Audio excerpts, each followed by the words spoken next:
Boom. Remove this. Hello and welcome, Jeremy Knight with the Night Group. Oh, we got to have a new show intro. Let's rewind this. Hello and welcome to REALMigos, your real estate channel on all things real estate Austin and you know what, nationally. So we have an awesome show for you tonight. I have some real people on here tonight. So we're going to get to them. We're going to have back the Magic Mullet. He is back here tonight. We also have the Benevolent Beret. He is also here tonight. And then we have a special guest. Now, look, this special guest, she's interviewing for a job here. So she might be a regular on this show. We're going to have to put her through the paces. So I want you in the comment section to give her respect, but give her a hard time. I want to hear some good questions for her. Let's see if we can make her a recurring guest on this show. So she's coming on, the Magic Mullet. You like that, Nancy? Boom.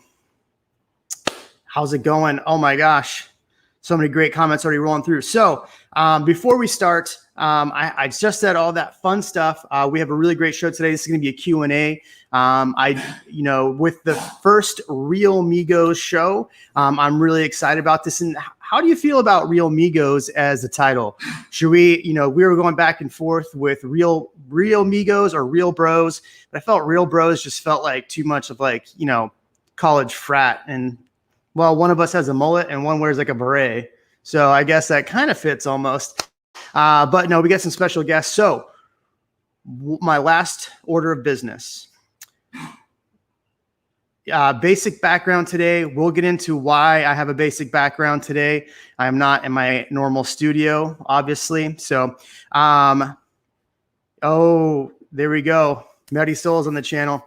I see you're blowing it up. You're giving away 3 Migos. See, REALMigos. All right. So let's get into it. Before we do that, I do want to say a huge thank you to everyone who has subscribed to our channel, liked, commented, spent the time watching our videos, spent 2-3 hours a night with us here in the crazy Austin market and being a part of this channel. It means a lot to me. It means a lot to the guys and the girls that are on this show. So thank you. One other order of business. I did want to say, if you haven't seen the new video that popped out, definitely go see it. The scary future of the Austin real estate market. Definitely a video that I took some time doing just because there's a lot to this. And it's the first one that I got a new editor. So that's pretty scary for me, trying to give over the reins and let that loose. So, but in order to keep doing this show, keep doing all this fun stuff, I have to kind of rely on some people. So here we go. We are adding in the REALMigos with Ian. Oh, wait, let me get this out of here. Sorry. She's failing already. Little me. Ian, welcome to the show. How are you? Man, I'm great. I'm just, I'm watching the comments roll in. Like you said, it's pretty fun. Pretty fun already. Spun the hat around backwards since you said the Benevolent Beret. I'm thinking that's a pretty good name. That's a pretty good name. I was getting ready for the show, taking a shower, and it just came to me. The Benevolent Beret and the Magic Mullet. By the way, tonight's sponsor of the channel is Noble Oak. They're the unofficial sponsor of tonight's show. Noble Oak, free shout out to you. If you want to pay me, you can hit me up. Emails down below. All right, let's add Medisol to the show. Good evening, young lady. How are you? I'm doing well. Thank you, Jeremy. Thank you for having me on the show. And I enjoyed your intro. No pressure. No pressure. Well, yeah. So Medisol, tell us, so you're new to the channel. Tell us about yourself and the gang about yourself, because they are interested to hear from you. So I am new to the channel. I'm new to vlogging, streaming. This is my second video, so please apologize for all the newbie mistakes that I'll be making. But yeah, I have been a realtor this is my 7th year. I have been living in Austin for the last 15 years, and I love the city. I love my job. I love helping people, find their home, and that's what I do. Awesome. Give me 1 second here. We have another guest that's on. I don't know if anybody's ever heard of this person. Hello, Magic Mullet. Is that your name, sir? You can't even tell. Mullet Mania. Nice. Mullet Mania. Let's get it on. Hey, so I noticed your background's a little different. You running a little late today?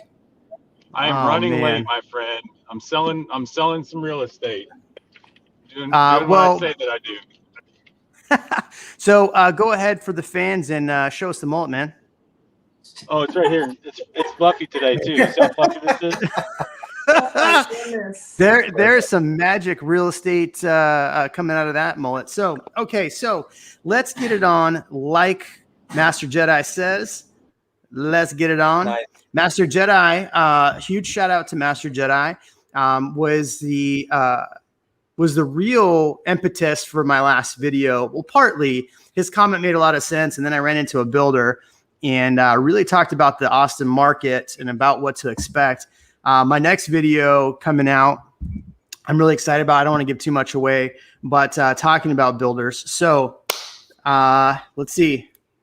Good looking guest. Any room in Austin? Any more room in Austin? Well, there's always room in Austin. But hey, Antone moved to Houston, though, good H-town. So, I mean, that's not permanent. You can always remove. So let's get started. Yeah. So since we don't have any real questions yet, somebody said something about Russia, really wanting to win green card and leave Russia for good. Love Austin. Well, okay. There you go. I don't Austin know anybody. University, so come on over. Yeah, we are. We embrace it here. Straight flassing his Benz on us. I don't think Mullet Mania has a Benz, but he's got one of those big gas guzzling trucks. Could be. That's for sure. All right. So you're gonna have to explain why your connection is going in and out. Well, I am a no. I'm still here. Am I here? Oh, geez. My connection is going to be bad all night tonight. I hear you. You hear me? All right. Well, my connection is going to be bad all night tonight. So the reason for that is that I am not at home at the moment. I am at the beach drinking bourbon. What in the world? Yeah.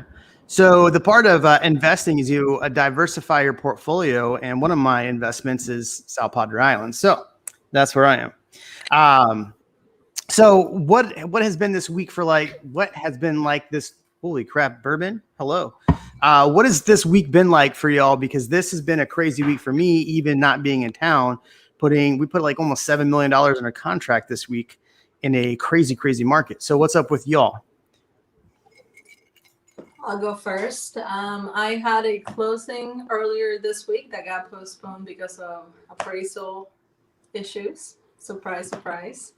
And I got a property on the contract, a new build, and trying to get several other buyers on their contract. Today, we're submitting an offer in a condo in Avery Ranch. So please wish me luck. I saw somebody complaining about losing out to 54 offers this week. And I had an investor call me today like, oh, I want to rebuy in the Austin market. And I was like, where? And they're like, oh, under 350, which we made a whole video on that. And I was like, maybe you should watch my live stream where we talk about how not easy it is to buy an investment property right now. Good luck. Yeah, it's very, very difficult. Kevin, what's up with you, man? It's been a wild week, I tell you that much. It's the last few weeks have been more of the same for me, trying to navigate through and figuring out where the stopping point is for some people on these offers. I thought it would change a little bit for the better as we got more houses listed last week. There were like Thursday and Friday and Saturday, I think there were about 650 new homes to hit the MLS, which was awesome. That was a great number.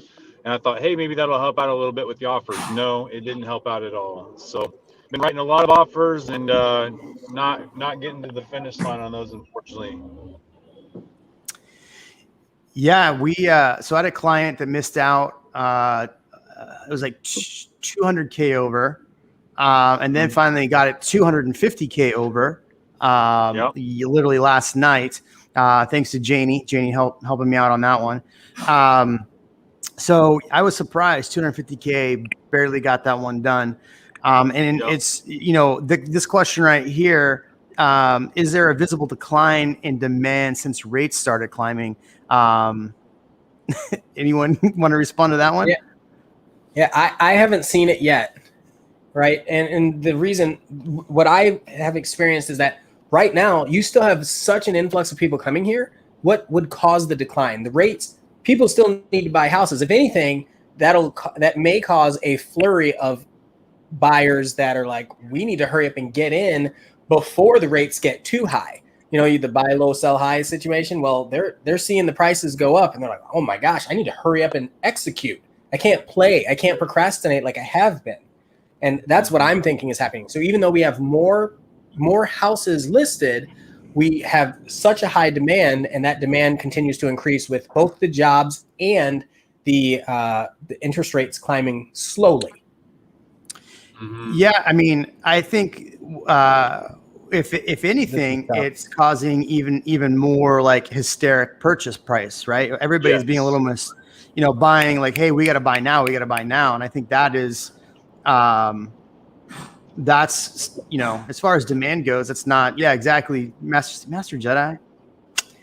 Master Jedi bought a place. That's the word. That's the word. Ooh, I'm sorry. Master Jedi bought a place in Bastrop and asked if that was a good investment in one of the comments. I think Bastrop's fantastic. I think we talked about that. Do we not? How great of an idea it is to be in Bastrop right now. Yeah, Bastrop, I've seen Cedar Creek and Bastrop. Actually, like right in Cedar Creek, they're selling some really nice houses over there in like the $400,000 or $500,000 range. New construction over there, not too far, maybe 20 minutes from that new Tesla facility. So I'm not hating it at all.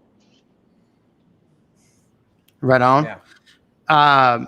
So this is a good question. Was there any short-term impact on property availability due to Snowmageddon, water damage, and repairs? What did you all see? Mary Saul, we'll let you back in. So I was going to say something about the rates. The rates really, I've seen a small increase, but it's nothing that has affected any offers. I mean, I think 2.5 years ago, we were at 5 and over. So it's still, they're still very low. And as far as the Snowmageddon, all of my clients' properties were spared, thankfully. So I didn't experience any setbacks on that, but I did hear that a lot of people got, water damage and pipes bursting. So that's unfortunate.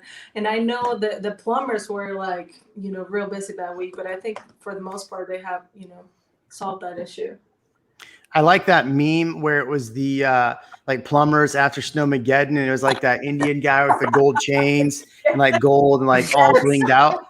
Yeah, that's I can't get the plumber to come fix stuff at my house yet, and they're like contracted out through my pool builder. They still can't come back out. It's been crazy. So I think if anything with the Snowmageddon, what I saw is that there was properties impacted, but I think the most part it caused a whole week of inventory to drop off, which created more demand. So that would be my only thing with Snowmageddon. Antone says, I bought with KB. What is everyone's experience and thoughts on KB homes? I know they had a bad rep in the past, but have heard good things in recent years. Just curious on y'all's thoughts. I had to pull it up. As soon as you said that, I was like, oh, let me go get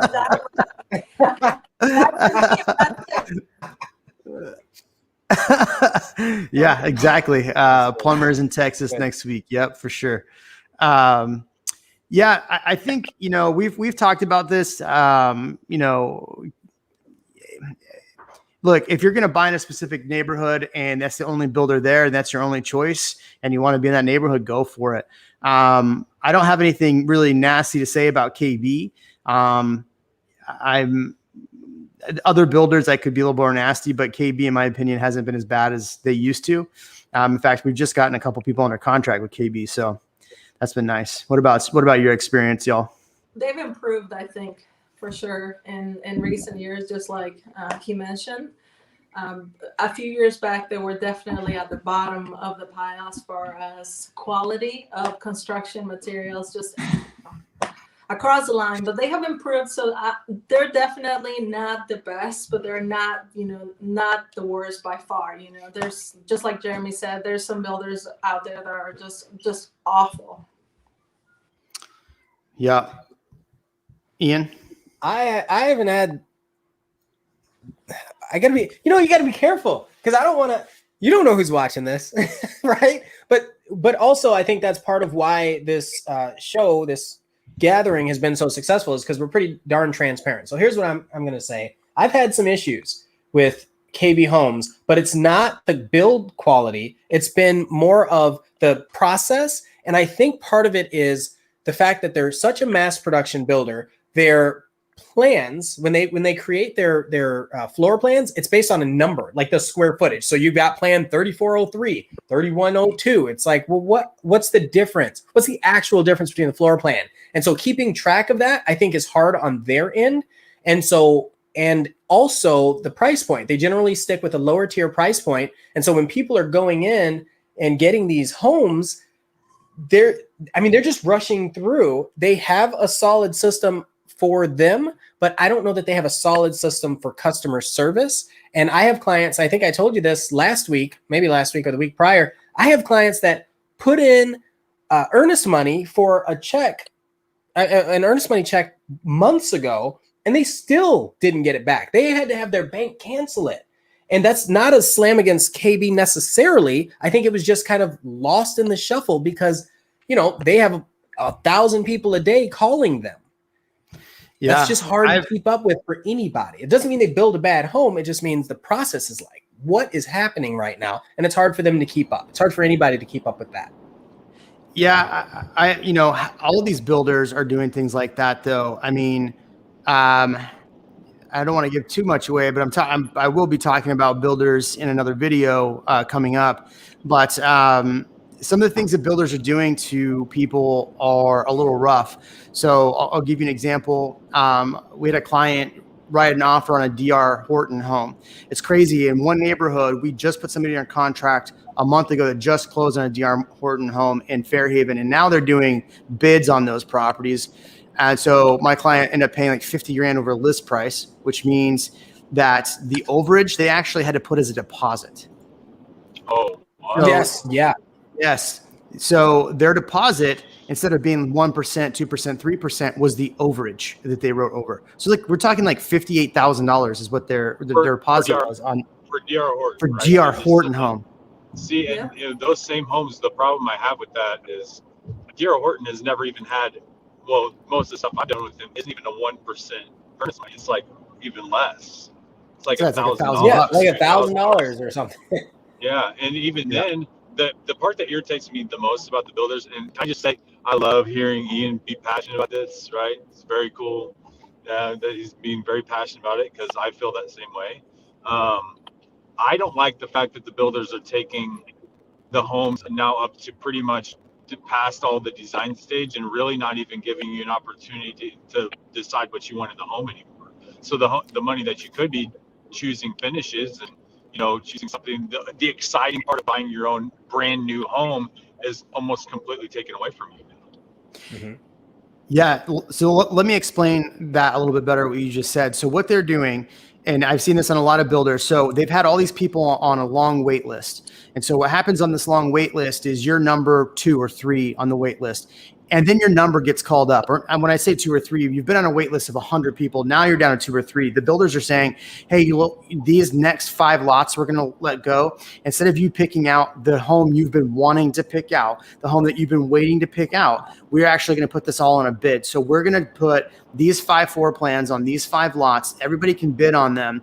And instead of you being able to pick out, the countertops, everything, they come in, they pick out the cheapest.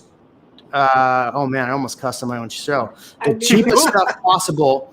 And then they go, okay, now you bid on it. So originally, if you were to pick out your own stuff, you're paying a premium for the countertops you pick out. You're paying a premium for the backsplash, the cabinets, everything. You're paying a premium on that. Now they're taking away that premium and you're still paying over that, like way over that price you would have been paying, right, which is a joke. And so to better illustrate what you just said, I mean, that pisses me off a lot. So I agree with you. The builders having, sorry, go ahead. Go ahead. The builders are having just like the greatest of times right now. I've seen so many things that make me cringe, and I'm hurting for my buyers, and I can't tell the builders or the reps what I really think, because that's probably going to cause my buyers to not get the house. But just like Jeremy said, just last week, I had my client's contract with D.R. Horton, and they had to put $63,000 for deposit earnest. That they just didn't know that they needed so quickly, and they had to liquidate some stocks, and basically they told us if we don't have that in 48 hours, we're moving on to the next person. So it's very stressful, and also it's non-refundable. I've seen this with other builders saying, the deposit is non-refundable, but it's usually $3,000, $2,000, $1,000, something like that, and no one wants to lose that amount of money. But but $63,000 and it's non-refundable. It's a lot. I mean, you can build a year ago you could build a luxury home, over $750, and your deposits would maybe be that with all the upgrade costs that you did, right? I mean, $50,000 maybe. $60,000 is crazy, and we're talking on a $400,000 home or $350,000 home with D.R. Horton, probably less as well. I agree. So I think, go ahead, Ian. I was gonna say, so Flashback Nancy said earlier, she goes, "Hey, at least you guys have good jobs, right?" Oh yeah. So that's a positive. A blessing and a curse, I think is how you would say it. We do really enjoy what we do. We all have a really good time doing that, but being able to adapt and some of these challenges that we're facing, that both makes it fun, but also makes it very difficult when you have to go to somebody and say, oh, wait a minute, you're telling me you don't have an extra $20,000 to put toward this appraisal waiver, like just in cash. And that's assuming that, there's a gap that you have to cover on top of down payment, on top of closing costs. That is a very difficult conversation to have. And it's like a doctor having to tell somebody that they're not going to make it. Yeah, that's what it feels like. So it's a good job, and it's rewarding when we can make it work, and we do everything we can to make it work. This has been the busiest I've been and most stressed out I've been. I mean, to the point I've literally shut my email off this week because it's too much. I had to take a week off, and I never where I'm just like, oh, I'm not responding to emails. And this is the first time I'm not responding to emails. Zach, I'm looking to buy my first home, and it seems like it's virtually impossible for first-time home buyers. I'm single, making $60,000 a year. Should I wait to buy? This is a question I think all of us get probably daily. I would imagine all of us get this daily. And in my video I just put out, which was the scary future of Austin, I talked about this. First-time home buyers that don't have, $250,000 extra to come out of pocket, where do they go? Look at this scenario right here. Mary Soul, $63,000 earnest money on a D.R. Horton home. How do you 60? That's your year's salary. It is. It's more than his year's salary, and that's before taxes. Ian mentioned, you have to have 20K, to cover the appraisal shortage. But really, he's being conservative with that I am. number. I think it's anywhere from 50 to 75 on resale. So as crazy as the builders are, I still think that for a first-time home buyer that has that kind of salary, it's making me laugh. Okay, the new builds are still a better option than resale at that price point. Still, even that. I would say if you're single, then go buy a condo and be in a hot area of town for sure. Yeah. There's nothing. Yeah, you've said there's that. nothing. I mean, 60. If you're making 60, I still feel like we do this because most of our clients do buy homes, but that's because homes have been available. That's why people in California are being told now, or all over the country, that Austin's a great place to buy, right? Because they know that they can get a home for their money. Well, I mean, in many markets that are very popular, and eventually it's going to be this way. Any home that's within a short drive of the downtown or the hot areas of Austin is going to be ridiculously expensive. So you're either going to have to be okay being a first-time home buyer and driving a lot further to get to Austin, or you're going to have to set your expectations more at like the condo site, which I don't think is a bad deal, especially if you're single. Buy the condo, live the low cost life, the low overhead lifestyle, and be all in the mix of everything that Austin offers. Yeah. Low overhead. That's the key. That was good. Yeah. Master Jedi wanted to know what percent over 250K was that. The house was listed at 600 and wrote an offer for 850. So give you an idea. That's crazy. But originally they were going to go in at 8, and that wasn't even going to get it done at 8. There was offers over 800. With the same client. No, with this same client in Circle C, there was a house listed at 685. I told him a recent comp sold for 785. So let's go in 815 or higher. That was on Friday. I videoed it, sent it to them. They're like, yes. Went home to write the offer. This was last Friday. And I pulled up the MLS. I had seen it literally 3 hours earlier. Pulled up the MLS was pending. I messaged the agent like, dude, WTF? And they're like, oh yeah, we got an offer over 850. Yeah. So I was like, you back. Yeah, man, you should have waited. But Marisol, are you in the bathroom? Kind of looks like you have a towel rack behind you. Yes, I am in the bathroom. I was like, I'm going to kill 2 birds with 1 stone. No, I'm in my. That's how comfortable she is. It's a chair. Yeah. It's a chair. I want everyone to know that it's a chair. It's a very nice towel chair. Right. Yeah. It's a throne. I need to work on my decor. But yes, Jeremy, I am not in the bathroom. Okay, I mean, that's what you say. Camera doesn't lie. Insurance companies are paying a premium for short-term rentals for displaced ice damage. Yep, probably. What areas besides 613 and Cedar Park did not lose power and water? I mean, pretty much everybody lost power. Or water. Sorry, water. Yeah. Most of Round Rock didn't lose power or water. Or a lot of places in Round Rock didn't lose power or water. In Leander, there were places that lost water only, but not power. And I think, and this is one of those things that we as agents have to do further research on, but we hear all these things about, hospital grids and any other larger grids, and that seems to have worked out. We just need to pay close attention to that. I have a client I put in Rancho Siena that I visited yesterday, and he said, I think they had everything because they were on Georgetown water in Rancho. So they were good they may have lost it for a day or something, but that was it. There's class action lawsuits against the power companies now. Oh, that's good. That'll help things out. Look at that comment. So I got to say, Matt, thank you very much for the donation there. Beers on Matt. Bourbons on Matt. Here we go. I look forward to the live stream every week. Keep the great content coming. I would love to hear you talk about your favorite places, restaurants, bars, parks in Central Austin downtown. Nice. Ooh, this is a good one, Matt. Thank you for this question. Finally, not something just about real estate.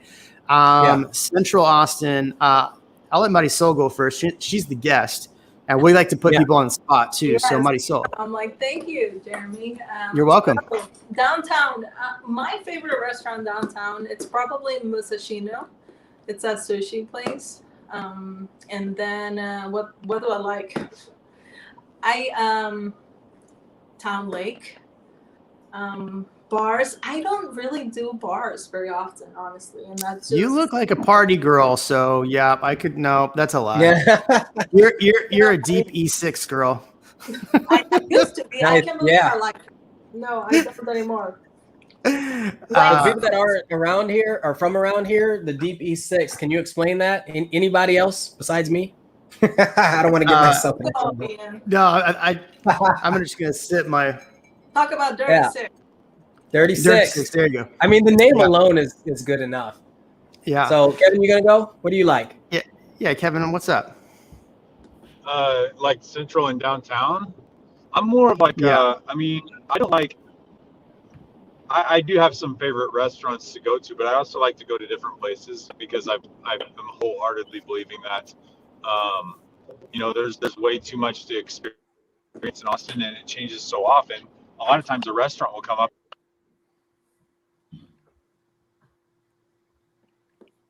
Do we lose his audio? I was gonna say, is it just me or I think his batteries died? You gotta let him know, He's going. or you can just save that and make that the trailer. Yeah, Kevin, we can't hear you, man. Get off. We Yeah. can't hear you, Yeah, Kevin. yeah. Oh man, SOS. everybody. He's He is rattling. just saying the most important things on the planet, and he has no idea. Everybody. I know.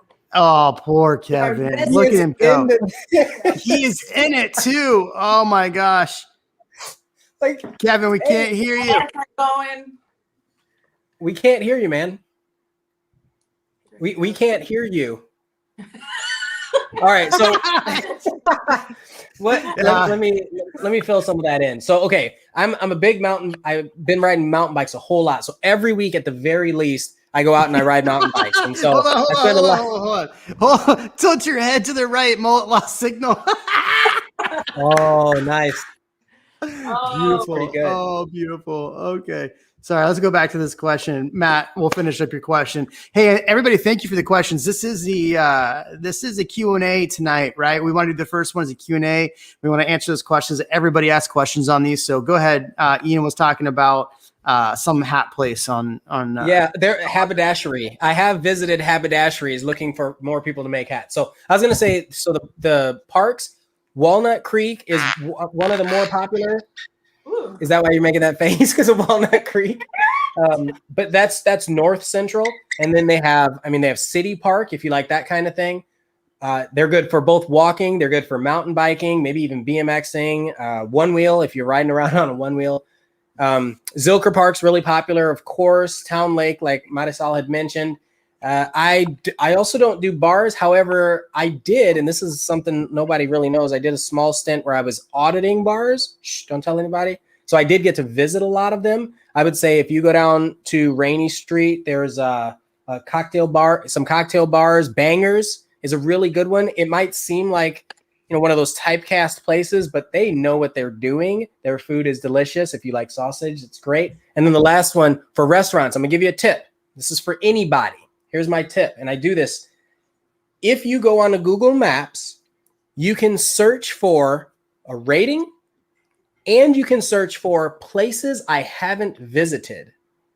So if you do that, you will always get a good place according to the people that you've not yet tried. And so I try to go to new places all the time, but if you want actual places, I love Jacoby's. I love Sawyer & Co. I think those are really good. Uchiko, I think, is a big one. Anyway, I could rattle on about that kind of stuff You know what? First, forever. I'd like to say I love that audits and bars.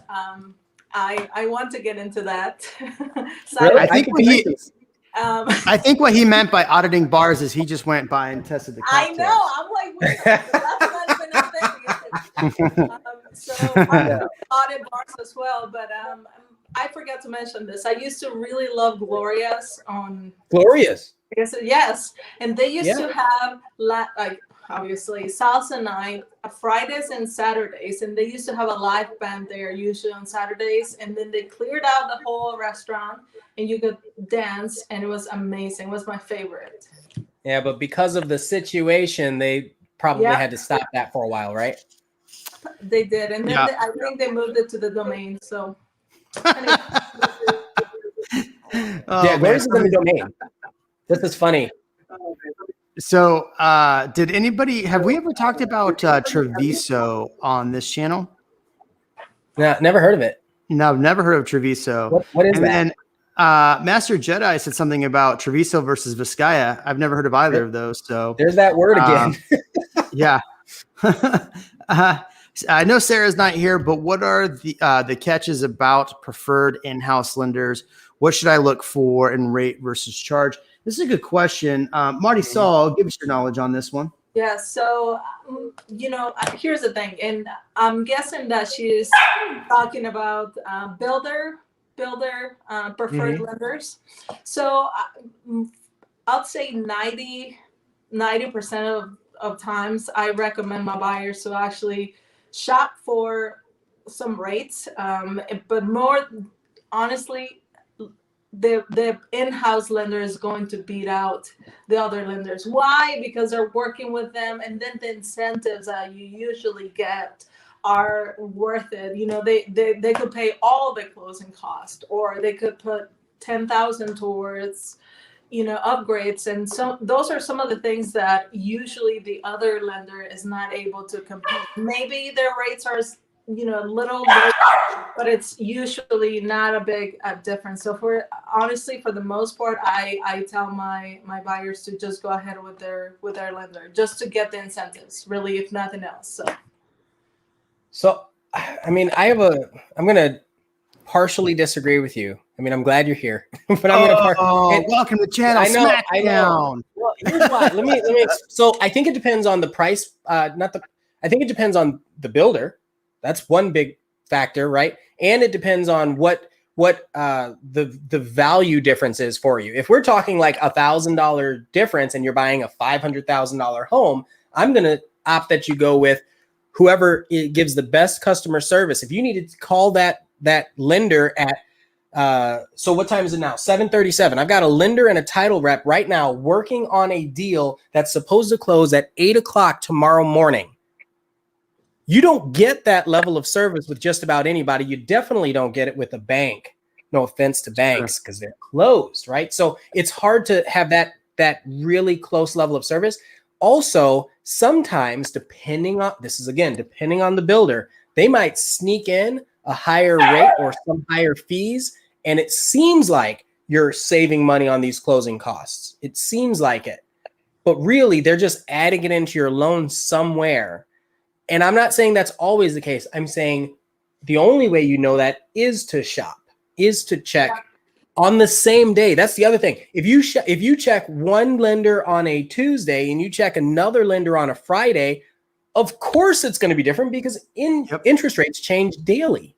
Yep. So no, everybody who's doing that, you start at 9 a.m. on a Monday or on a Tuesday or something, and you go to 3 lenders if you're shopping, or 4 lenders, and do it all that same day.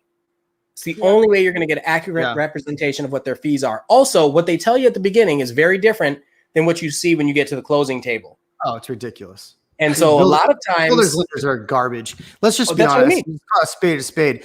Look, I don't mean they're garbage as in they're terrible lenders. I mean they're garbage in the fact that they work for you, but they really work for the builder. If you want a response, you'll never get it. I have a client right now who is closing with Pulte. Sorry, my dog's mad at my other dog for not sharing the bone. Whatever. So he's closing with Pulte using the Pulte lender. No offense to the Pulte lender, but he wanted to do a 45-day lock, and it took the Pulte lender a week to get back to them on a 45-day lock, which meant that their interest rate went up drastically that week when they could have locked in with another, third-party lender. So that's that's what you get. I mean, the communication, just like you said, is terrible. Here's a good one. Got an email today that D.R. Horton would only allow us to have a third-party inspection for the final inspection and not before. Oh, wow. My follow-up would be, who is your realtor? And don't answer that, but like that's important. I have probably 5 or 6 D.R. Hortons pending right now. And for every buyer that has opted for one, we've had multiple points of inspections. So that is not true. I don't know why they're jerking you around. Is that illegal? Period. Done. I think it is. Well, the thing is, they do have their own inspections, but just for your peace of mind, like Jeremy said with the lenders, their inspectors, they might hire a third party. But seriously, if somebody came to you and said, listen, I'm going to give you 900 inspections this month, of course you're going to make sure that it goes well for them. Right? Yep. I mean, I don't disagree with that. I mean, with D.R. Horton, I had a client that just closed. There was, some decent problems with this property, but I mean, whatever. Every property's gonna have a problem. They said the same thing. You can't do the inspection until last minute. They did inspection last minute, found all this stuff. Whatever. It worked out how it worked out. But they also said, hey, you can use our D.R. Horton insurance. You can use our D.R. Horton home warranty. You can use all the other stuff. Our D.R. Horton security. Like, why would you want to use all of D.R. Horton's stuff? I know they're giving you a good cost, but I mean, let's be honest. D.R. Horton and almost every builder's warranty department, especially the one that starts with an L and ends with an R and there's an N in the middle of it. I mean, they're not the best. Not that. So, I mean, Master Jedi, welcome back. Finally back to your comments. But yeah, he said builders are bastards, revolution. Here's the deal. So Ian, let's buy, 15 acres and drop in, 35 homes and we can charge whatever we want for homes. We can do some affordable housing. Speaking, we should talk about affordable housing. Who wants to hear about affordable housing and what we should do? Because I just put out a video called Scary Future of Austin. I talked about the affordability issues. Anybody want to know what we should do about affordability? Drop a question in and we'll answer it because I got a great response. It is called, hey, Marisol, what do you think? Okay. What do I think about affordable housing or the builders? No, we're going to get to it. Somebody's got to ask the question first and then we'll get to it. I wish they could stay for the live feed. Please ask a question so Jeremy can throw me into the fire. Yeah, I'd love to throw her under the bus. Oh, wait, Kevin's back in. Sorry. Kevin, hey, look at that. You're not in your... He got it set up. He even got lights. I made it. Okay, Jeremy, Marisol, you guys need colors. You need some color in your life. I'm sorry. This is my second video ever. Business. You know what? There you go. I Yellow and purple. Yeah, I got a ring light and I got a mic. In one day. Next time, my background is going to be the most beautiful. Yeah, don't challenge her. She's gonna embarrass all of us with her setup. Yes. True. I have a hot wife, so I have enough color in my life. So all right, went to Drees, 100K non-refundable earnest money. Boom. Yeah. Take that in the face. That's different though. First off, I know you don't even have to tell me, but I know the price point is not your 400,000. That's the first thing. The second thing is with Drees, you are getting you're getting it's a semi-custom builder, right? So they're taking deposits for the materials that they're pre-purchasing. And if you back out, that tiled fireplace that you asked to have put on the back patio, you're prepaying for that because they already bought the materials. That's why they're asking for it. What Jeremy's argument was earlier is that if you're getting an inventory product, why are you prepaying that much that is non-refundable? That was his comment earlier, and that's the concern. So for Drees, it makes perfect sense. For an inventory home with D.R. Horton, it does not make sense. They're just cash grabbing because they have 2,000 people that they email every day. Yep. So I asked the rep, why are you asking $63,000 for a deposit that's non-refundable for a $470,000 home? That's because we can. Well, yeah. So this was the answer. The answer was, we're doing this because this is the only way that we're keeping investors away. That was That's smart. answer. So that's a good answer. But you know what? The problem with that is, the problem with that is you have first-time home buyers that can't get into that market. Exactly. They're effed. But they don't care because then they have enough people that are able to do this or are willing to borrow from family members and do wild things just to be able to make it to get a home. So they're taking advantage of that. That's the whole thing. This is their moment. They're taking advantage of it. I agree. It's frustrating. If everybody, so here's what pisses me off. One of the comments on my Future of Austin thing. Can I bring this back in? No, I can't. But it was like, because in the thing I talked about that the prices aren't going to stop. And it's like, all you realtors just care about, your commissions. Look, if that was the case, there are a lot of agents that are all about their commissions. Let's be perfectly honest, right? Just like there are all sorts of different lawyers that people hate lawyers, right? And there's a lot of people that hate real estate agents because we make money off of home purchases. But the reality is the people on this channel, I know the people on this channel very well. And if it were all about a paycheck, these people would not be on this channel. 100%. Right? We would not be giving out this free information to people that wouldn't be using us. Like, here's the thing is, so many people watch this live stream, but not everybody uses me or Ian or Kevin or now Medisol. They take this information, and I've had so many people reach out to me. Oh, thank you for the information. I took it to my realtor. We finally got a house under contract. So if it was all about commissions for us, this would be a show all about everybody on this channel would be saying, hey, call me because I want to help you. And no one is doing that. And so this is what really pisses me off when people say stuff about commissions and stuff, because we actually do care about our clients.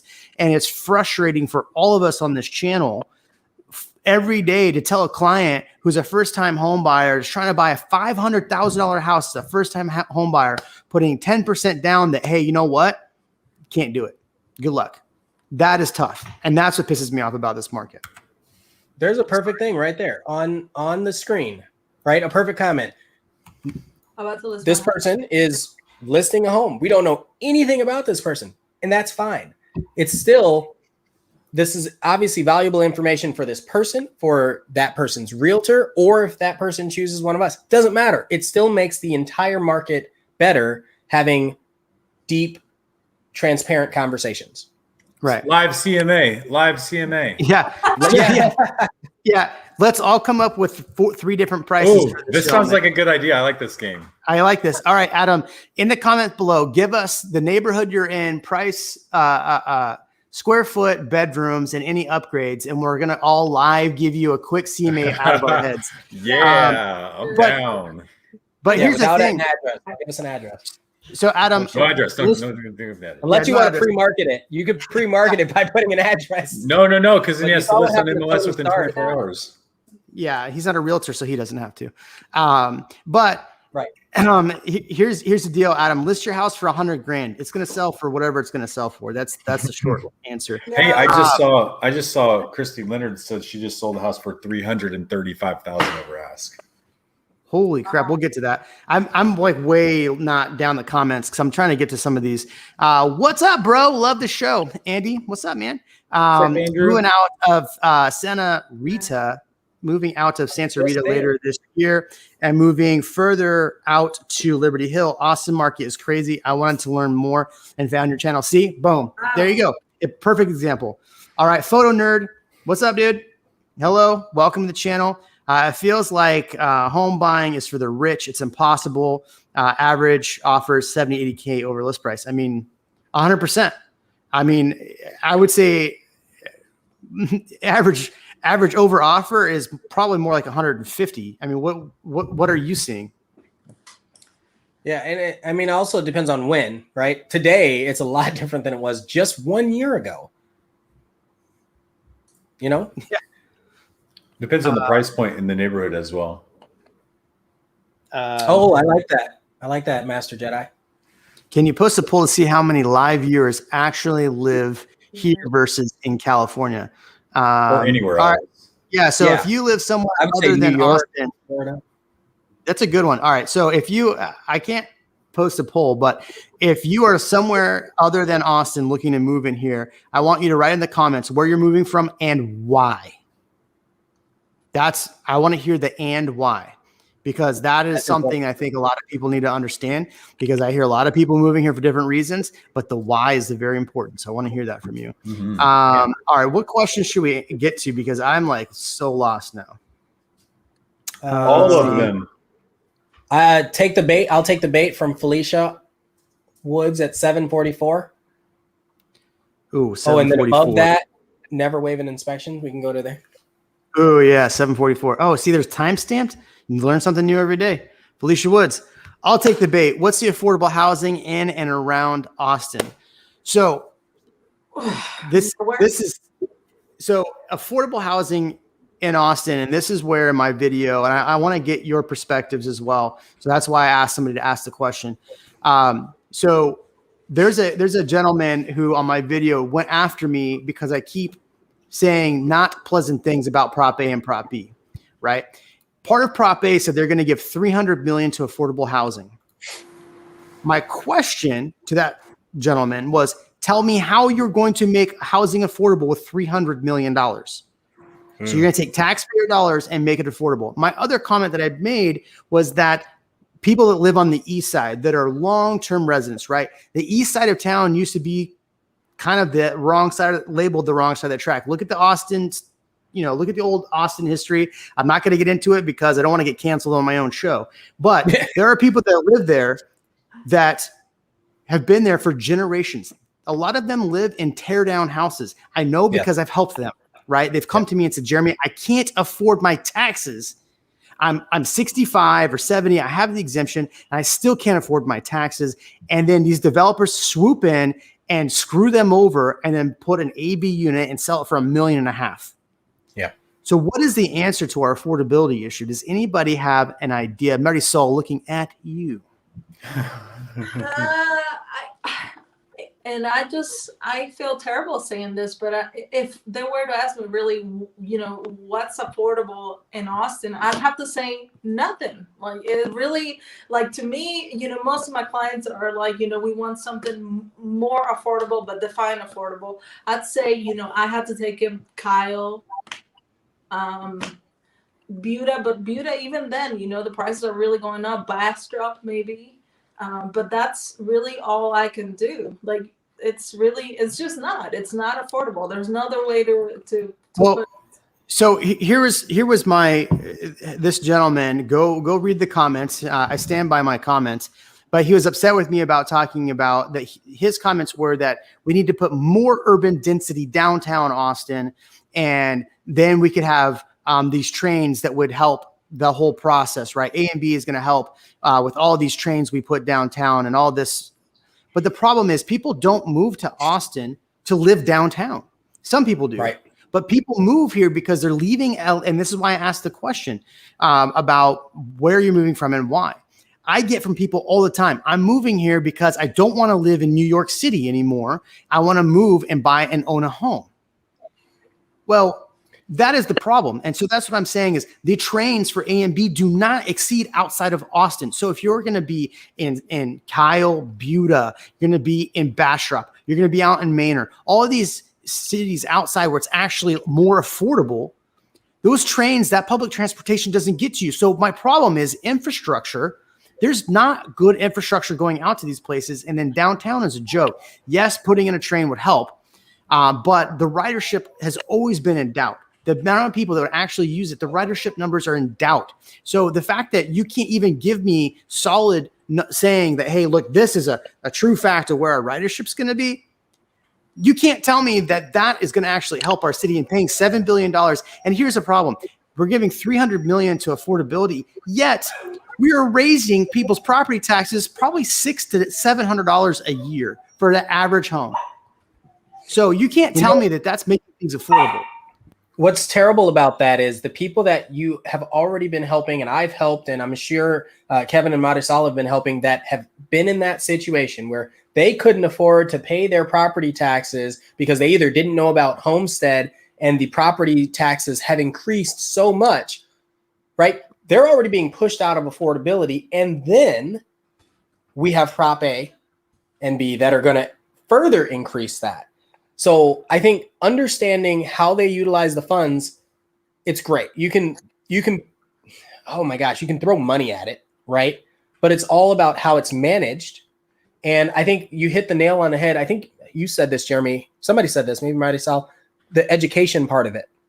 If you don't have the education, because it's not about whether or not it should be affordable. It's about making sure that the people are educated financially and making sure that they have the income to support it. And generally the education and income have some sort of correlation, right? So that, I think that can kind of help with the affordability. It's not like you can necessarily take someone who makes, I'm going to use $9 an hour because that's right. And then just plop them in the middle of Austin and hope that they can match the cost of living. That's not how it works. That's not and I think that might be part of the question. Might be part of it. And for part of it is reducing taxes, putting an actual cap, an actual cap on taxes, not raising taxes. And then this is what frustrates me. The answer is always throw more money at it. Well, we threw more money at the homeless population and it's still gone up. So obviously throwing money wasn't the answer. We've thrown money at transportation and that hasn't helped. So you can't tell me that throwing money, and to your point, Ian, throwing money at the problem does not make it better. Having a good solution and going after that solution is much better. And sometimes it's not easy. People don't want to do the easy thing. And the easy thing for people is just throw money at stuff. I'm tired of the city of Austin throwing money at stuff and just spending wildly. And that is why we're having an affordability issue. Yet I'm told I'm wrong because I said Prop A, Prop B. Sorry, I'm going on a tangent because this guy really got under my skin. I mean, I love increasing the transportation. I love increasing green spaces around the city. I love that they're putting in like an African-American cultural heritage district. I love that they're bringing back a lot of the cultural arts and music, and that's incredible. But again, that you can place these there. That's fantastic. But if you don't have the education and if you don't wisely spend the funding in other aspects, then it's a circle. We just have to do a good job of, checking out some of these other areas that have had these issues and doing what we can to mitigate. We need a good risk mitigator. That's what we need. And I'm not saying we do or don't have that. I'm just saying that's a big part of the solution, is making sure that people are mitigating these risks. I'd like to add that for the people that are having trouble with their property taxes, can you imagine how bad is it going to be when they receive the 2021 assessment that's going to include all of this crazy $100,000 asking price, appraisals? Can you imagine how hard that's going to be for some people? That's going to be pushing a lot of people out of their homes. And that's exactly the point I made in my channel or on that video. And, we look at this thing, but then we're told, oh, all we care about is our paycheck, right? Yeah. So, sorry, my phone's blowing up. Unshameless plug. Thanks, Master Jedi, keeping me humble. Kevin's playing Valorant. Is that what you're playing, Valorant. Kevin? Did you say Valorant? Yeah, that's way private. too much. Private. Valorant. That's a private chat. Yeah, that's the private chat. I know. That's a private chat. Wrong chat, everybody. That's so funny. I'm supposed to read that.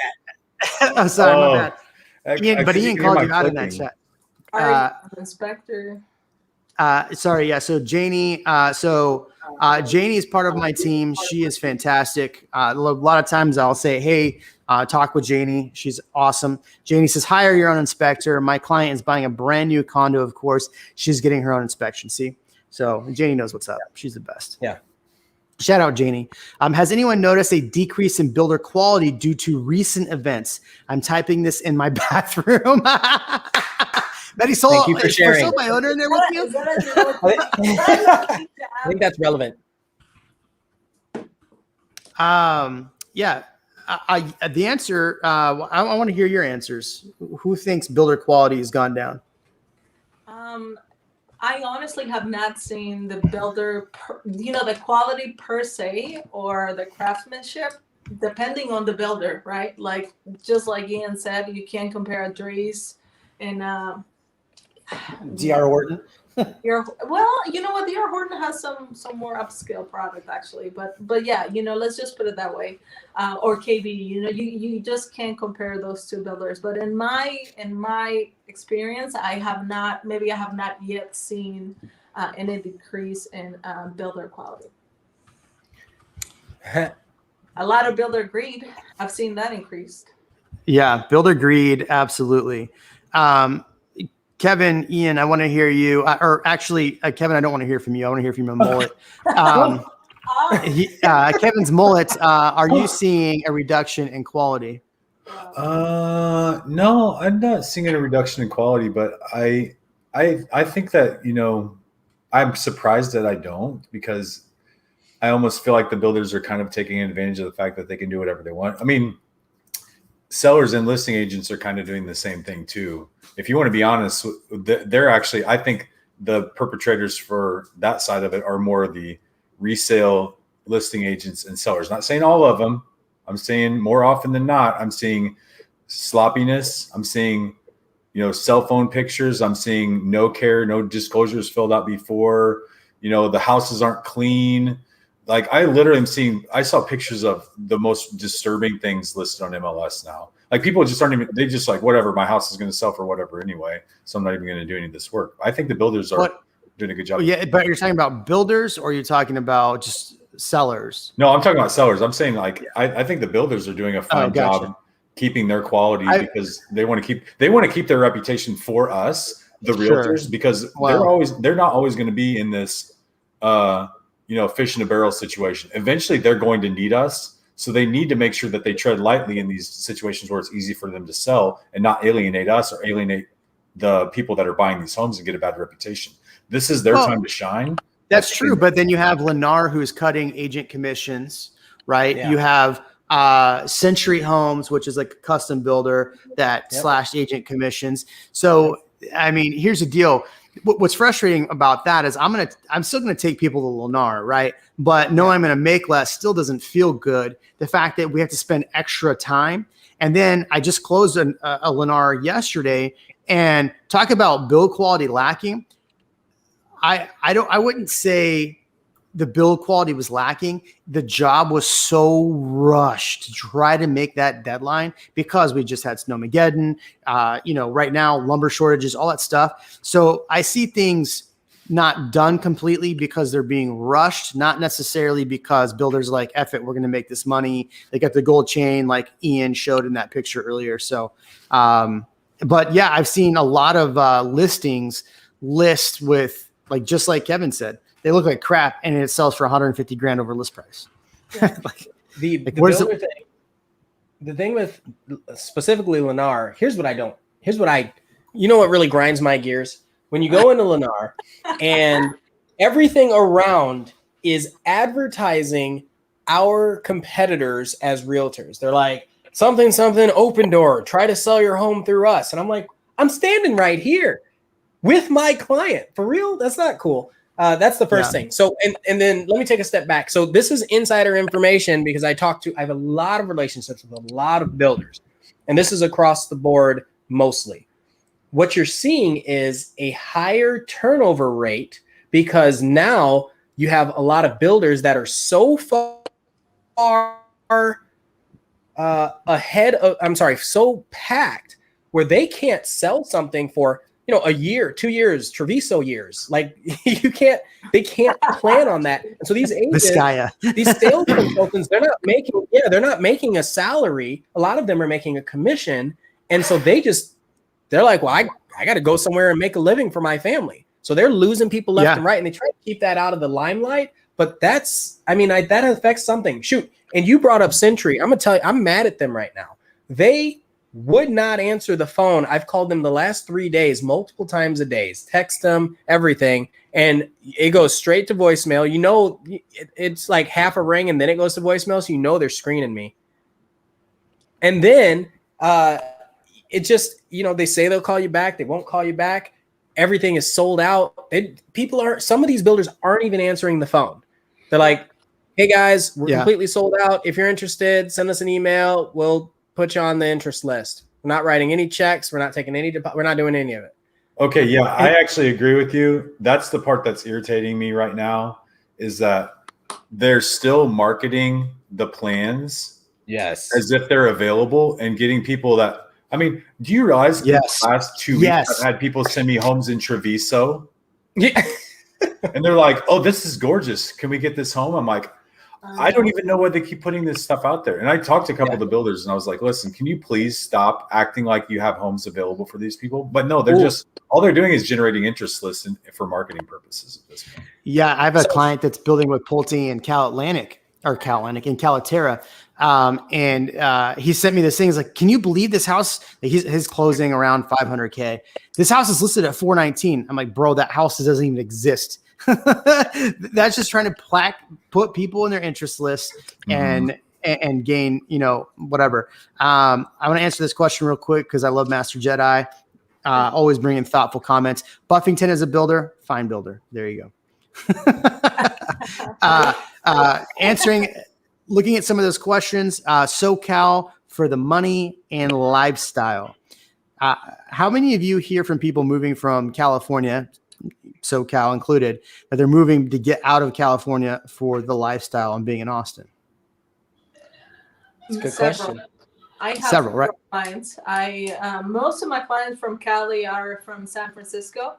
A number of reasons. One of them, my best friend is from San Francisco, so she sent me some clients. And also, those clients have sent me more clients from San Fran. And what I hear, for the most part, is just that they are looking for an upgrade on their quality of life in general. So they're telling me, hey, we have really good jobs. We make over 6 figures.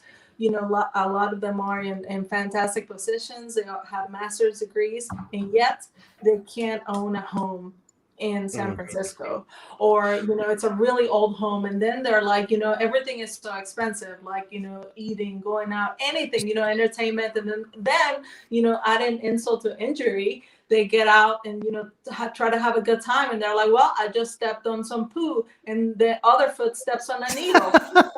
it's and I understand, like they said, my quality of life has gone down so much that they told me San Francisco is not San Francisco anymore. So they're coming here to have a better quality of life in general. So that goes to my point about this gentleman that I was going back and forth with on my comment section, is that people don't move to Austin to be back in the center of Austin. They move to Austin to buy a home and live in a home. So I hate when people try to think they're so smart about Austin when they don't realize why people are moving to Austin. But then they think people like you and I, we just don't like taxes. And then I get called like political names because I say taxes are hurting affordability. But then it's like, oh, it's because you're this. That has nothing to do with it. I see people struggling, and I don't like people struggling. Like, I don't know. All right. So Anthony's moving to H-Town for a job. Anthony, we'll see you soon. From H-Town for a job. From H-Town. Yeah, moving from H-Town for a job to Austin. Welcome, Anthony. Yeah, welcome. In Seattle to move to Austin. But David, why are you moving to Austin? That's the question. All right. Big Mama. I love Big Mama. She always writes such good questions. What are your thoughts on appreciation in luxury developments like Vintage Oaks? Will appreciation be equal to standard 300K homes?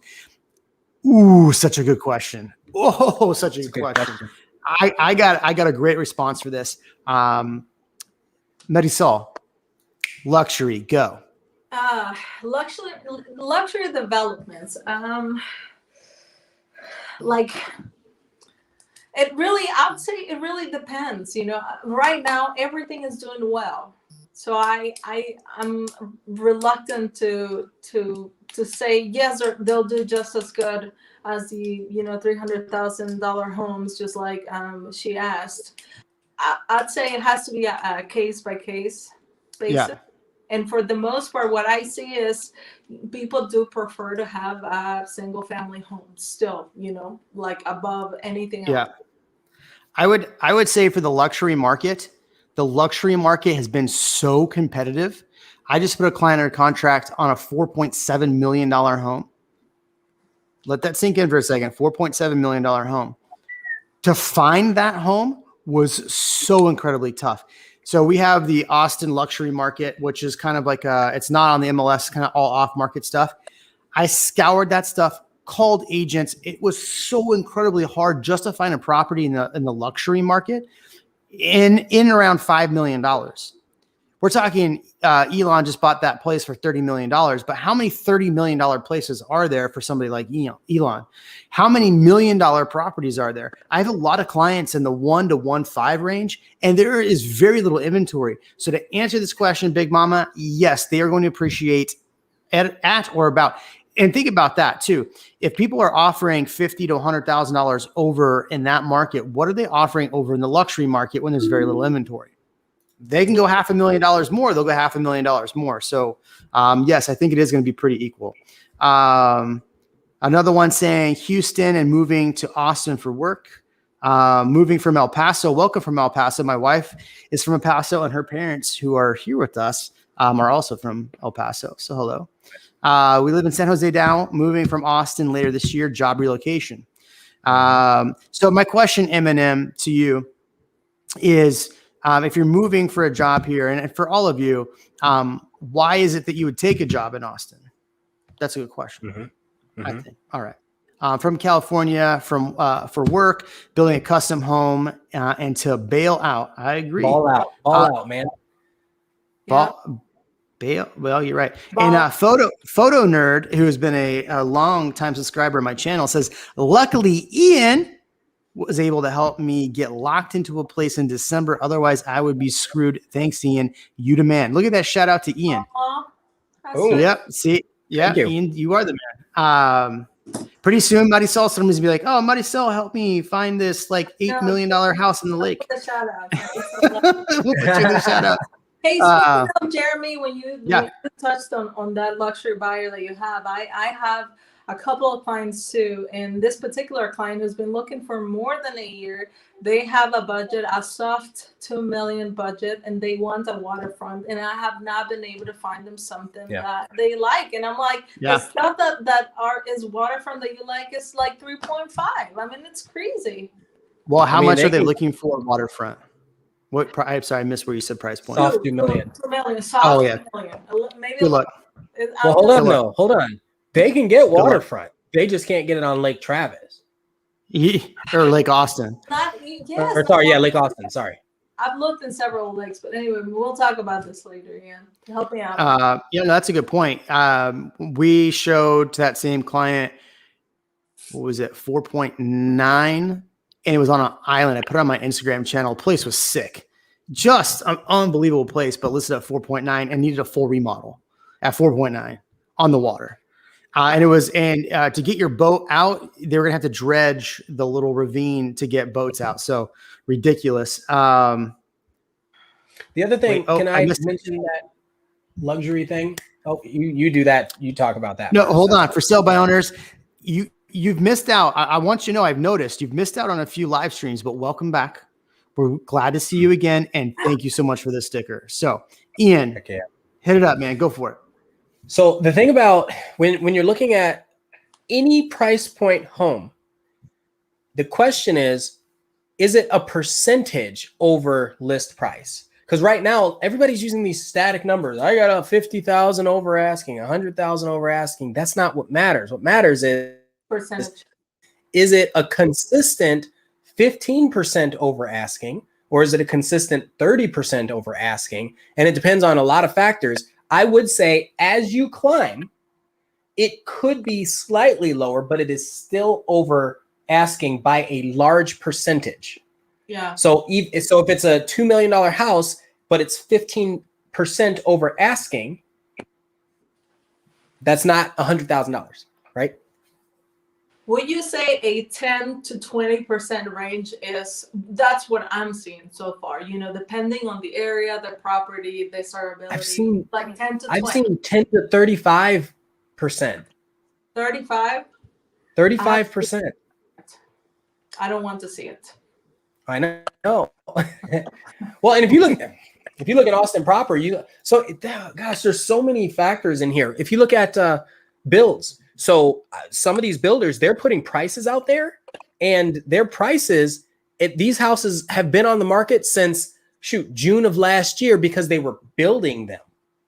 And they're on the MLS, and it is skewing everybody's numbers and everybody's comps. So when those finally sell, they're selling them for way more than what they had them listed at. It's incredible. That's why builders shouldn't be playing around on the MLS. Well, here's one thing that the point I keep hounding to people too, because this is the question that we all get. Should I buy now or should I wait? And what you just said makes a ton of sense, because if you think about it, if that house that, like, just like I had a client under contract with Janie, thank you so much, Janie, for helping, 250 grand over list price. Now we've just set a comp for 250K over once that does close. So what happens when that hits the neighbor down the street goes, oh crap, that house just sold for that same exact house as mine just sold for 850. All right. So I'm going to put my house for 875. And then that goes for 100 grand over. The problem that we're going to run into, and for people who are saying, oh, I think I'm going to wait. And I'm not look, if you are not in the position to buy right now, don't buy. Please. Don't stretch. No one on this channel is trying to get you to buy a house now. We're just trying to educate you on what's going on in this market and what we see is happening in the future of this market. It's not you have to buy now. So please don't take what I'm about to say that way. But what I'm saying is that if comps still keep jumping up to that price, where do you start finding homes at 350? And think about that too. If you're buying a house that should have sold at 650, maybe it's listed at 6, should have sold at 650, maybe, but it offers up to 850.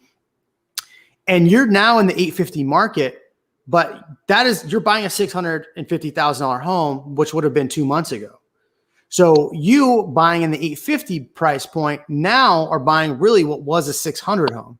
So what you could have bought has now diminished, plus interest rates are rising, and they're going to rise. They're not going to stop. So that is going to hamper you. And then on top of it, the dreaded property taxes, right?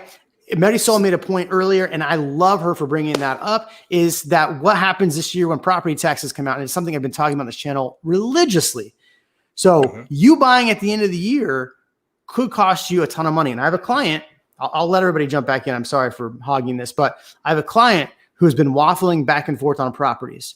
And I told him, every day you wait to write an offer, you are costing yourself more money. And now this person has a lot of money to put down on a property, but they're waffling back and forth. The more you waffle, the more it costs you more money. So either be in or be out. Stop waffling. That's my point. Kevin, you're back. Hello. I made it. Sorry. Needed that sugar. That protein. Yeah. Apple time. Oh. Yeah. So Master Jedi back again. Master Jedi is going to keep putting comments out just so they can be in the next video. So thank you, Master Jedi. Y'all, I cannot even say that word. Interest rates and property taxes will put a lid on these skyrocketing. I agree, in 6 months. But you're also going to have comps that are now $250,000 more.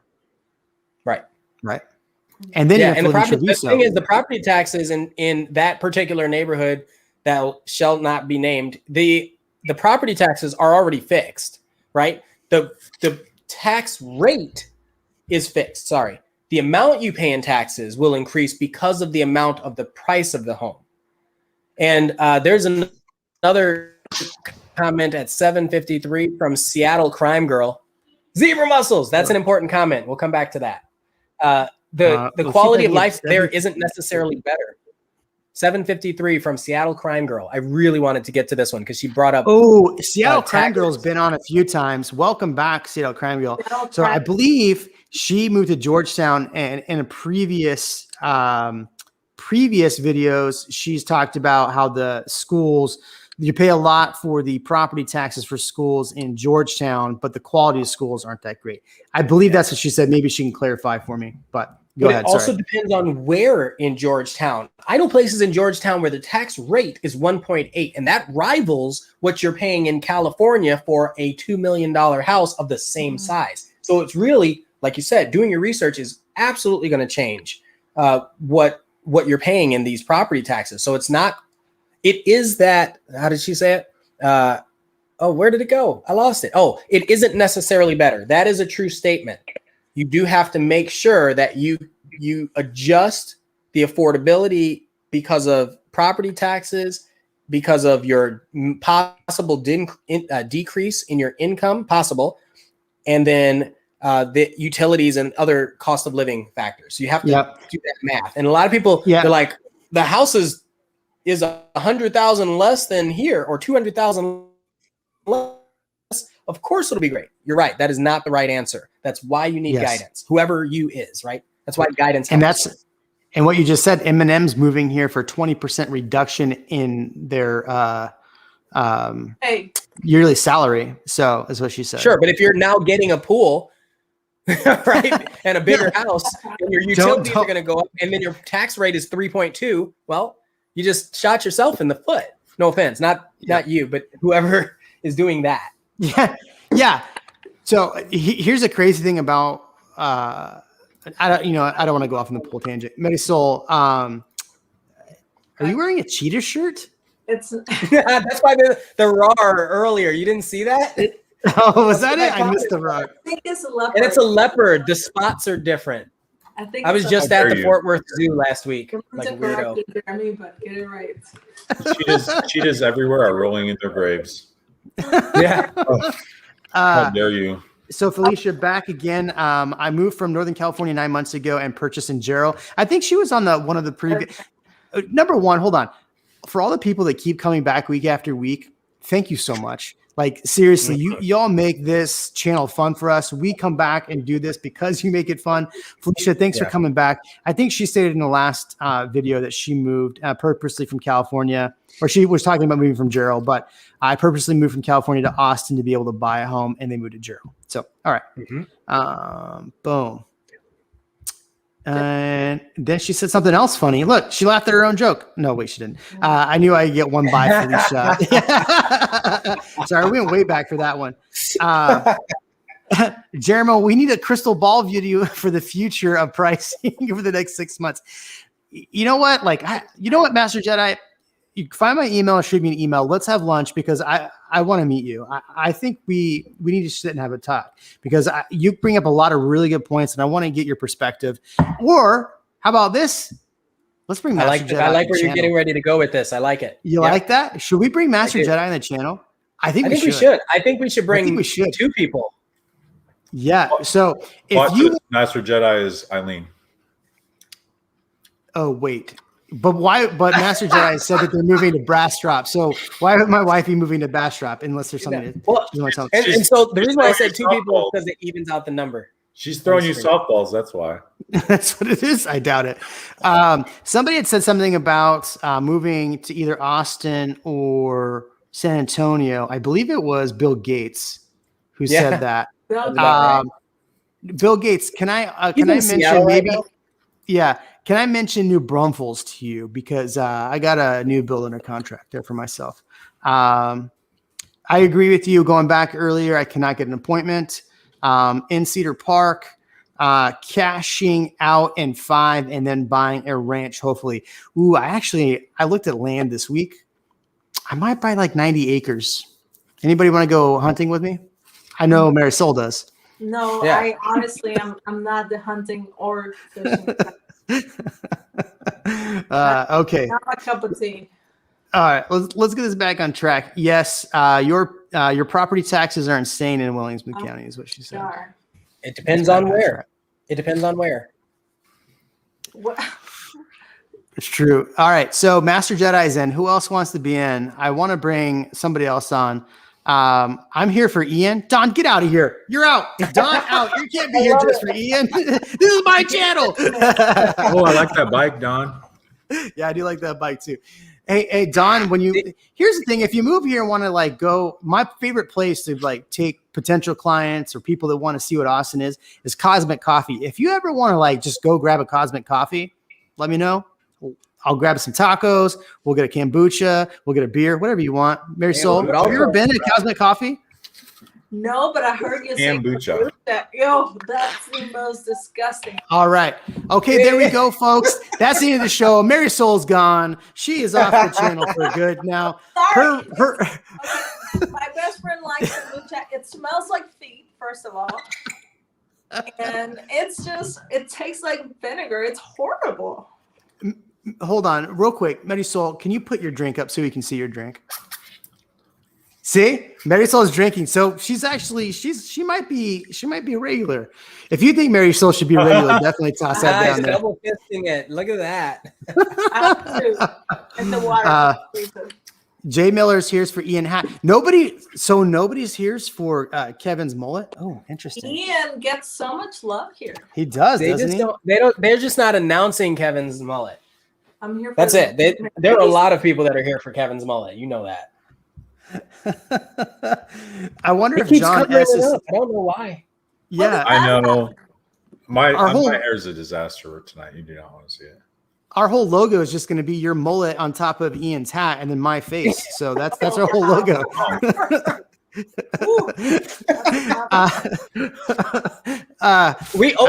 That's a good idea. Can we call out like merch ideas? That'd be really funny. Oh yeah. Like what does everybody think about t-shirts and stuff like that? Just get feedback. It's really funny. So RealMigos.com has been purchased. We are working on logos. Kevin, who's working diligently over there playing, what game was it again? Valorant. Playing Valorant. He's working hard on a logo. Master Jedi says Ian's a heart of the channel, and Marisol still. There you go, Marisol. There you go. Thank you. Okay. I finally get some love for whatever reason. Hey, I found my merch. I've got one. Can I share? Yeah. Do you share? I thought you weren't allowed to share your screens. I thought that was off. I'm gonna pick application. Okay. Chrome tab. I only moved to there we Austin go. after seeing Kevin's mullet. See, that's smart. No. Wow. I didn't know the mullet was so famous. The last time I saw Kevin in person, he was wearing like a 3-piece suit. That's right. Like Marisol, I know he changes it up. The requirements for Austin joining you, the show. But here's the deal, Marisol. If you want to join this show, Yes. requirements are starting off with a mullet. So if you want to shave down to a mullet, I mean, we might get you on this show quicker. She can just pull back on the sides, though. Yeah. Yeah. See, yeah, she can get away with it a little easier. I went through that phase. That's why I'm wearing a hat. I just shaved it. But you have very beautiful hair. Thank you.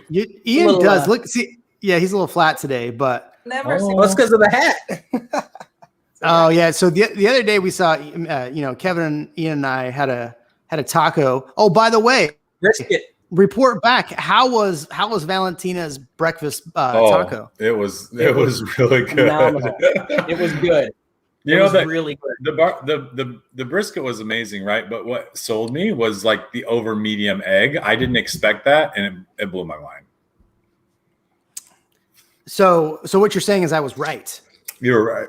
Okay, I'm joking and dying. I'm gonna give you an Are you gonna show my merch or what? Oh yeah, do you have it ready? Yeah. I can't add that. We'll get demonetized if I add this. Oh, seriously? No, I'm just kidding. I'm just kidding. That's my merch. Oh yes. Yes. It's past 8:00, so we are now in the after hours show. It's Smithy's man. How does this only have 4 stars? I mean, what do you expect in a mullet? Because it didn't fit Right? someone's head. Or Here's what it says. It wasn't long enough to ponytail. That would be a 1 star, right? Yeah, it wasn't. Was it? Didn't match You my could definitely Camaro. point to that. 2 stars. No. It didn't I'll come take in 2. multiple colors or something like that. Yeah.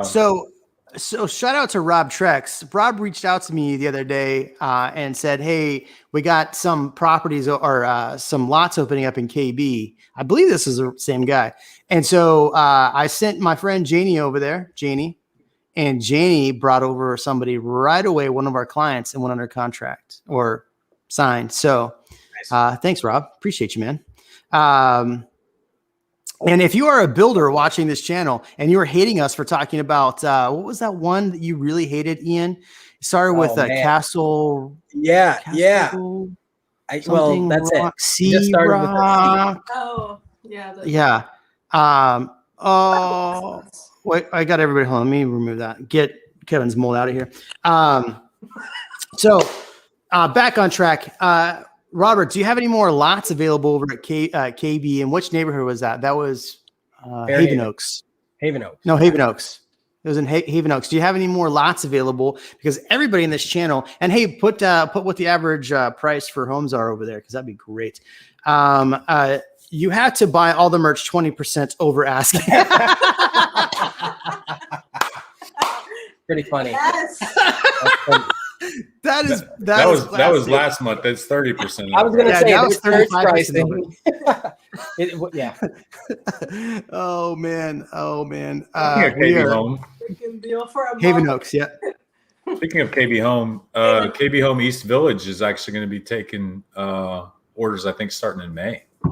Yeah, I saw that. I'm on their VIP list. I got an email last week, so that should be a good one. Their tax rate was low too, right? Their tax rate was, I think it was like 2.14. Wow. It was low. I was way lower than I expected. That area is sick. I'm telling you, that's going to be the new hopping place. I'm telling you. So Robert, yeah, Village. Robert, get with Janie and Ian ASAP, because I'm sure they have people that are going to call them today to help them buy a place in town. Yeah. Guys, can you recommend site? I don't know what site. Yes. You're looking for. Just yes. What site? Yes, sure. Yes. Oh, the website for merch. Oh, it's the website will be realmigos.com. I purchased it. It's ready to go. I got a developer in the mix of getting it going, and we'll have all of that stuff available shortly. So, oh wow, I thought Ian was bald. I did too for the longest time. Me too. I'm sorry to say. Yeah. I thought Man, I get no love on my own channel. The only thing I came here for is Kevin's mullet in Seattle was the Notorious Squatch. Dang, I get no love, man. I get no love. Look at this. Kevin's mullet has its own Instagram. Great idea. It has an OnlyFans too. Fans only. Fansly. That's right. Fansly. Gosh, Fansly. OnlyFans. Show name Ian and the other people. Okay. You know what, Master Jedi? Now you're canceled. You're canceled for my own channel. No more shout outs for you, my friend. Again, moved here for and Ian. Guys, you know what? I'm just gonna log out. Y'all talk to Ian, Kevin, and Marcel. Ian's hat is trending on Twitter. It needs to be. God. I put out a raffle, or not a raffle, a bid, a contest to see if anybody could find my other. The hat that started it all, the one that's on my business cards and everything. Let me switch to it. This is important. It's starting to fall apart, right? So if anybody can find this hat, and when I said earlier that I went to all these different haberdasheries and stuff, I wasn't kidding. Turns out they don't make anything. They order it all from other countries. I'm like, seriously. So if anybody knows anybody that can make this hat, I will pay them handsomely, but I'm not mailing it to you. But I will pay you very well. And I'm talking multiple hundreds, close to thousands of dollars. You need to be talking out there. to Irish folks. So Ethan says, Jeremy, I take a house in Haven Oaks. When can you get me one? All right, let's put it together. We'll get you on the line with Robert, and we'll get it done right now. Boom, done. Ian's hair looks like implants. No, I've seen Ian's hair up close. Not even close. No, the problem is it's all over the place. Oh my gosh! See, Marisol, this messy. is. I'm getting my haircut. I get my haircut every 2 weeks, right? So that's tomorrow. So I'll be fresh and clean. So all right, so back on the real estate track. This is actually a. Oh yeah, I forgot about this. Bourbon almost makes me cuss every live stream. So here we go. Oh, and it makes me burp too, apparently. Can you talk about leasebacks and dealing with them as a buyer? Marisol, welcome to the channel. You are up First, Yeah. first crack. That's a fantastic question, and I'd say I believe you can't do any longer than 90 days lease back, and I think I'd say 60. take advantage of that as a buyer. Give it to your sellers for as long as they need. Usually 30, 60 days. It's a good, it's a good way of making your offer a little bit more appealing. Me, as a buyer's agent, I always ask the listing agent, if it's not vacant, obviously, if the sellers need a lease back, and I make sure that I include that lease back on my offer, and it's free. And I tell my buyers it's not going to cost you anything for the most part, because the month that you close and then the next month you're not going to pay a mortgage, so it's to your advantage. So just make sure that you get a deposit and that you have your terms outlined. Good idea. Give the lease back for free. I'm seeing a lot of lease backs, like really long ones right now. Yeah. How long though? They can't be any longer than 90 days, right? Unless you're doing cash. If you're doing cash. Yeah, I saw one that said they wanted 90 days. So I put an offer on a property that had a tenant in place, and being a realtor writing an offer on a property in this market and losing out in this market, it felt bad. So so that's one thing to think about too. Like if you're an investor and you see a property pop up that has like a 6-month lease, you got to jump on that, because that's the best thing to jump on. That's why I jumped on that. We actually talked about that property in this live stream. But to Marisol's point, I think it's only 60 days for conventional financing. It used to be 90, but for some reason now I think it's 60. But if you can give that for free, like Marisol said, your payment, if you close on what month are we in? March. So if you close April 1st, your first month's payment isn't till to June, right? So give them the 60-day lease back. You'll win the house in a multiple offer situation, and every single person writing an offer is doing the same damn thing. Janie's on here. Janie, we had a client who was really upset about giving a lease back on a property, but that's how you win an offer. I mean, that's how you win an offer. And they were just concerned somebody staying in there, but in the contract, there's a holdover provision. So if they stay in that contract and that property after that day, that holdover dollar is pretty high. So they're required to pay that. Yeah. What do you guys think, Ian and Kevin, about leaseback? Should you do them?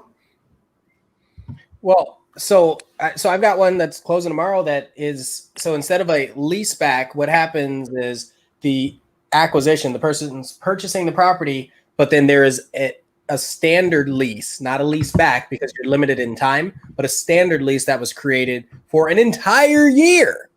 Holy crap. Fantastic. And we pre-negotiated the price point of the lease for the tenant. And so it worked out really, really well on all sides. So that adjusted price accounted for the overage or the potential gap for the appraisal. Everything flawless. Full year. Investor property, solid. You got to be creative with it. Hey, they just said it from her bathroom. If you put a towel rack in there and a picture, she needs a towel rack to the left and a picture of seashells above her shoulder. And she definitely looks like she's taking a number one. Sorry, Kevin. Leasebacks. Yeah, leasebacks. I mean, I think it's good as a part of negotiation, of course. But if you're a buyer offering, just remember that if it's you're going to have to claim the income off of the lease if you are actually making them pay, right? So that's something to consider relative to the entire offer. So if you don't want to be taxed on that additional income, then consider that moving forward. So I guess it depends. Most people aren't even charging for the leases. It's just part of the negotiation process at this point, whether you're willing to give it to them for free while you're paying the mortgage or not. Yeah. Also, I would also recommend making sure you still get a security deposit. Yeah. Oh yeah. I don't know, for people that aren't familiar with leasebacks, you can do a leaseback, get a security deposit. And make sure that you have a provision in there that says the home will be professionally cleaned once they move out. Yep. Professionally cleaned, and renter's insurance, because they didn't have renter's insurance before. It's huge. Yeah, no, I agree. I mean, give the seller what they want, but also put in their stipulations to help you should they stay in too long, or should they, kill a cheetah in the living room. The Jaguar. I should be a comedian, I think. Y'all know our family waited with anticipation each week to watch WandaVision. I actually used to watch WandaVision. But after seeing your live streams, that Scarlet Witch has nothing on Ian's hat. What the? Okay, on you. I'm sorry. We are watching with popcorn in hand. So good. Awesome. There's been a question a few times, and I want to make sure we give the credit to Lucas. Lucas, hello. Thank you for coming to the channel. He was asking earlier about websites to use for searching for properties. So Zillow. No, I don't think he was trolling. He was asking an honest question. He asked the Zillow one I meant. This question was a little trolling, I think. That is. That's fine. Yeah, that one's a little implants in your hair. No, I personally like realtor.com. Or my personal website. I actually search my website every now and then. I would say for me, I didn't say what the website was. It's just my website. So see how it's shameless plug. But but I would say I would connect with a realtor who can set you up on a property search. Right? Ian, Kevin, Marisol, myself, my beautiful wife, Janie, who's been trolling the comments. Love you, Janie. But I would hook up with an agent that can set you up on a property search, is my opinion, because you're getting real up-to-date information. And a lot of the stuff I see on Zillow is not correct.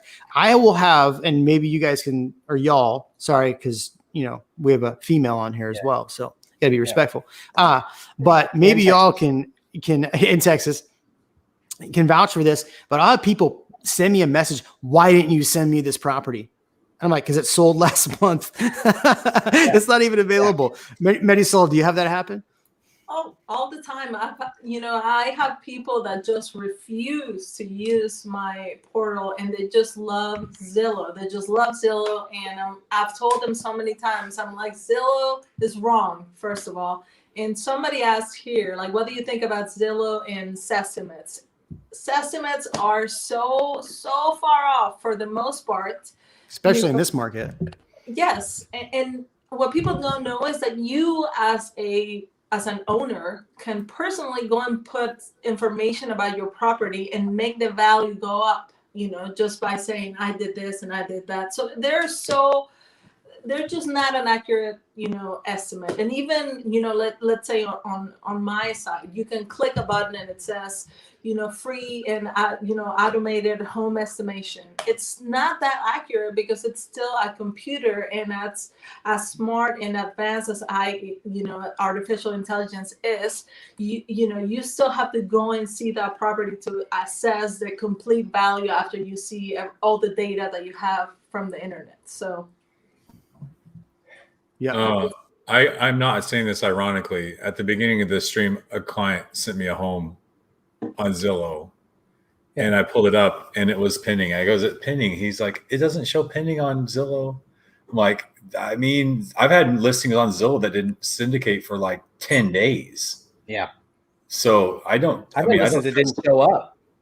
Yeah. I was like, what do you mean it didn't? Well, Zillow's changing a lot of stuff too. They constantly change the way that they're managing algorithms too, and leases and stuff like that. There's so much information about Zillow that we can share. I'm just going to touch on a couple of them. One of them, Zillow doesn't account for things that we in the real estate industry called arm's length transactions. So if you're in a neighborhood and you do something, let's say either off market completely, or you know that this person sold a house to their brother and that's why the price is so much lower, so much different than normal. Zillow doesn't know that. There's no way for it to know that. So that's the first thing. The second thing is the syndication that Kevin had mentioned. Excuse me. There is going to be a lag time, plus with comps. Zillow doesn't know for a house that's a new build that was listed at $300,000 that the comps actually have it a pending house at $450,000. Like Zillow doesn't know that.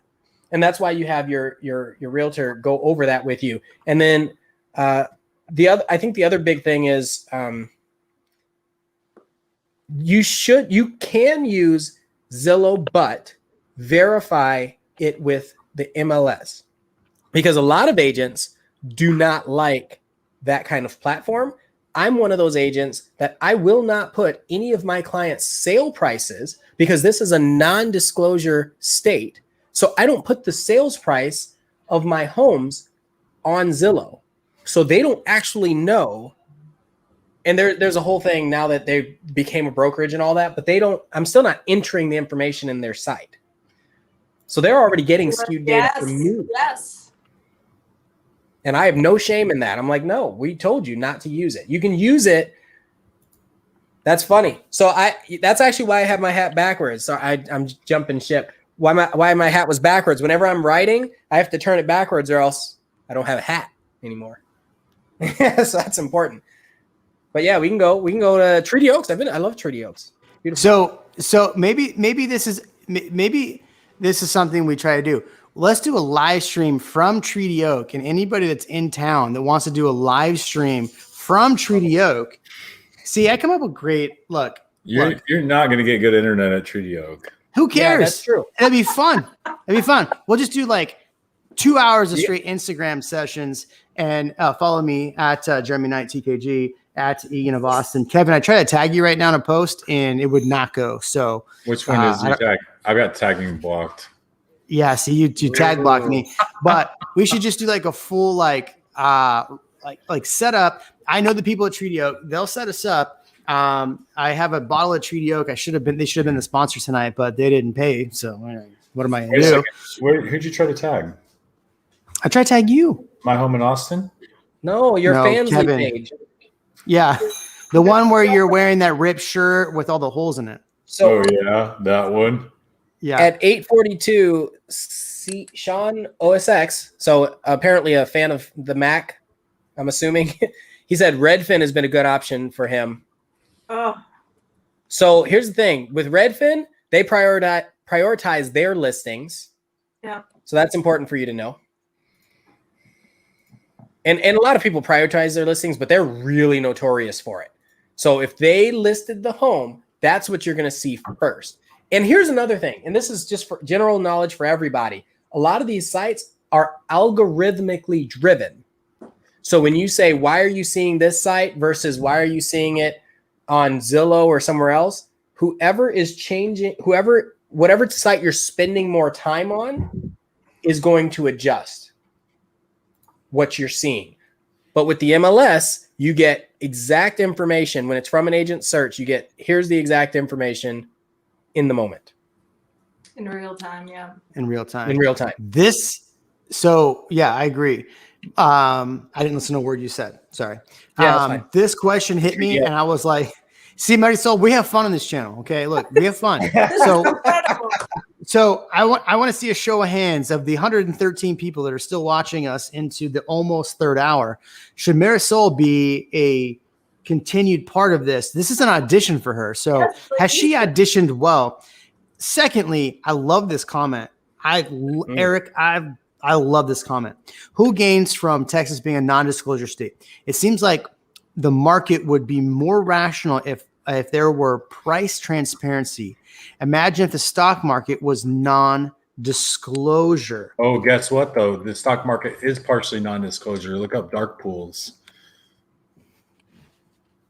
Go continue, Kevin. I want to hear. No, dark pools are it's a secret in the stock market trading community that a ton of the transactions that happen in the stock market actually happen in dark pools, not on public exchanges. It's like the exchange is a place for us to publicly trade, but market makers trade there and they move the market. Like most of the market's traded by algorithm, but a lot of these trades, which is why these hedge funds have gotten into such trouble shorting stock, because they're shorting with each other, shorting the shares back and forth through dark pools behind closed doors. I mean, I know what you're getting at, but I understand it is different. I understand your point though. It would be better from this standpoint if all of us knew the market data. I totally agree. So it'd be better for who? Kevin, whose standpoint? Well, okay. So here's the reality. Texas is a non-disclosure state for property tax purposes, right? That is why it's a non-disclosure state. So knowing what homes sell for, yes, realtors who pay for that MLS, who pay for the opportunity to be part of that, have access to what closed homes sold unless they sold off market. So keep that in mind. If the tax district had access to that, they would just raise the property values to whatever they could see home values were. Now, look, there's a difference between appraised value and market value. Completely different. So appraised value should always be less than market value. Market value is what somebody's willing to pay for a property. Appraised value is what they can tax you on. And so assessed value, right? Assessed value. You're right. Your assessed value. But so here's the problem in Austin. The Austin Board of Realtors use core logic to put our MLS out. And so what happens is TCAD, Travis County, bought our proprietary data so they could raise taxes as high as they want. And here's when I'm talking about, and I'm in the chats with my own people in my feed on my videos, and I'm saying, I don't believe that TCAD cares one lick about the people in this city. They care about raising property values and taxes as high as they can. Yep. Why else would they buy our proprietary data so they could continue to raise values? And here's why Maricel said it earlier in the stream. She said, wait till people see their taxes this year. And here's the reason why. And I said this over and over and over and over again. In 2019, we sued CoreLogic for giving out that. Part of the lawsuit was against TCAD for buying data that they should not have access to, which means that property values in 2020, they said it's all the Board of Realtors' fault. It's the Board of Realtors' fault why we can't raise property values and get money for schools, which is bullshit. Oh, I cussed on my own channel. There we go. It's out. Jeremy. So it's bullshit. That was the biggest bullshit I've ever heard, because they were using realtor data in order to raise value so high on people. And now what's going to happen in 2021? They're hearing 21%, 22%. They're hearing all these. They don't have access to all this data, but they will get access to it. They do have people have access to this data, which means that in 2021, we will see massive increases in property taxes. On top of that, Prop A and Prop B said, oh, it's only $300 for this tax. They didn't really tell you that Prop B was part of that. So that 300, if you were at a 300,000 valuation, was actually $400, not 300. But how many homes? Can anybody tell me how many homes are going to be assessed for $300,000 in Austin this year? Not very many. 3? Not very many. Because the median price. Can I play devil's advocate though? No, you can't. Get out of here, Kevin. Fine, I'm leaving. Go ahead, man. Do you really think that the county doesn't know? No. Appraisers, they're part of the MLS, sure. Like, this is the part that I understand. Like, I just think that we're fooling ourselves by saying that Texas is a non-disclosure state. We don't have to. Well, it's just not just with home values. You don't have to tell people what you paid for anything, right? You just don't have to tell them. But I think that we're kidding ourselves if we think that the non-disclosure part of real estate is actually keeping that data different. You don't think that? No, okay, I know they have access to our data. I know they have access, but I'm saying they were purposely purchasing it, which means that they are purposely trying to raise their taxes. So people are saying, oh, I believe our tax districts aren't purposely trying to raise taxes as high as they can. They are. Of course they are. It's just the same reason we don't have affordable housing. Yeah.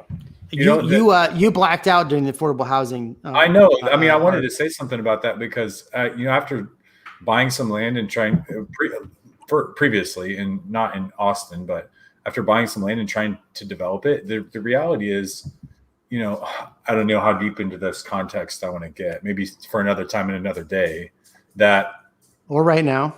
I think affordable housing is kind of a buzzword that benefits the people that are developing and making the laws. Like, I think they want to say that they're providing it, but they're doing that because people that they know are investing in these places and giving them an opportunity to get tax breaks to build affordable housing.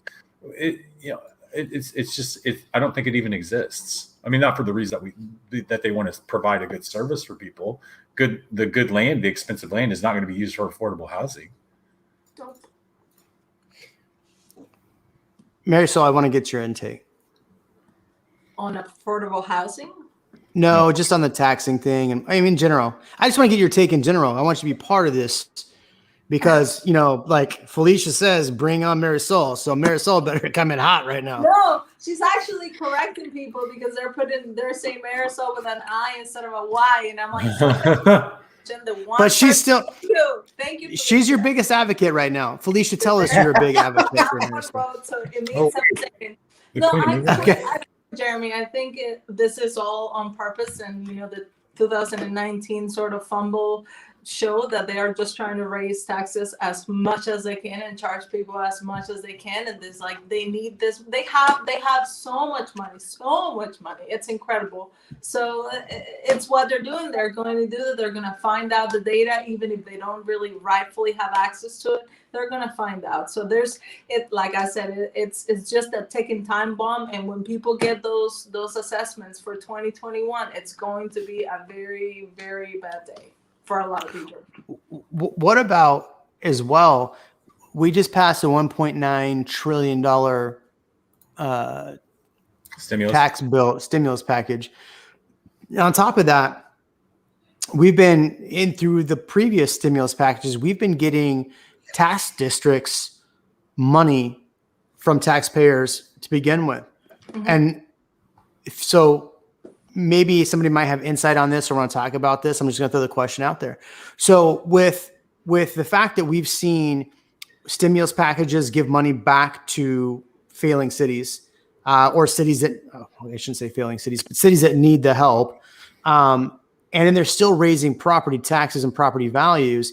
Do you think it's right, one, or do you think that we will see, because I've been saying this for a long time, that we're going to see huge property tax increases this year? Do we still see those huge property tax increases this year, even though tax districts are getting money from the federal government? Oh, yeah. Oh, yes. Yeah, it's not gonna change. When has somebody said, I'm going to give you extra money, and you were like, nah, don't do that? Yeah, nope. That doesn't happen. Yeah, there's so much. Yeah, I want to answer the question about why that zip code is so hot. Oh, 4-5?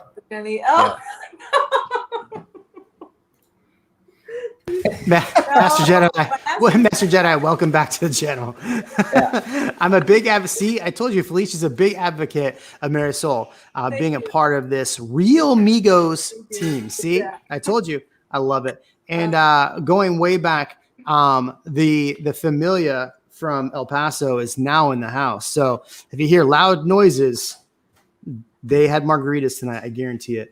All right. What was the question about 78745? Why is this so hot? 78704 or 78745. Ooh, good question. Marisol, somebody. Yeah. I know the answer to this, but I want to hear from y'all. Because it's where Valentina's is. Go for it. I'm just kidding. 78745. Wrong, Ian. That's actually 78748. You're 48. Oh, no. Oh, it is just past it. So I had more to say.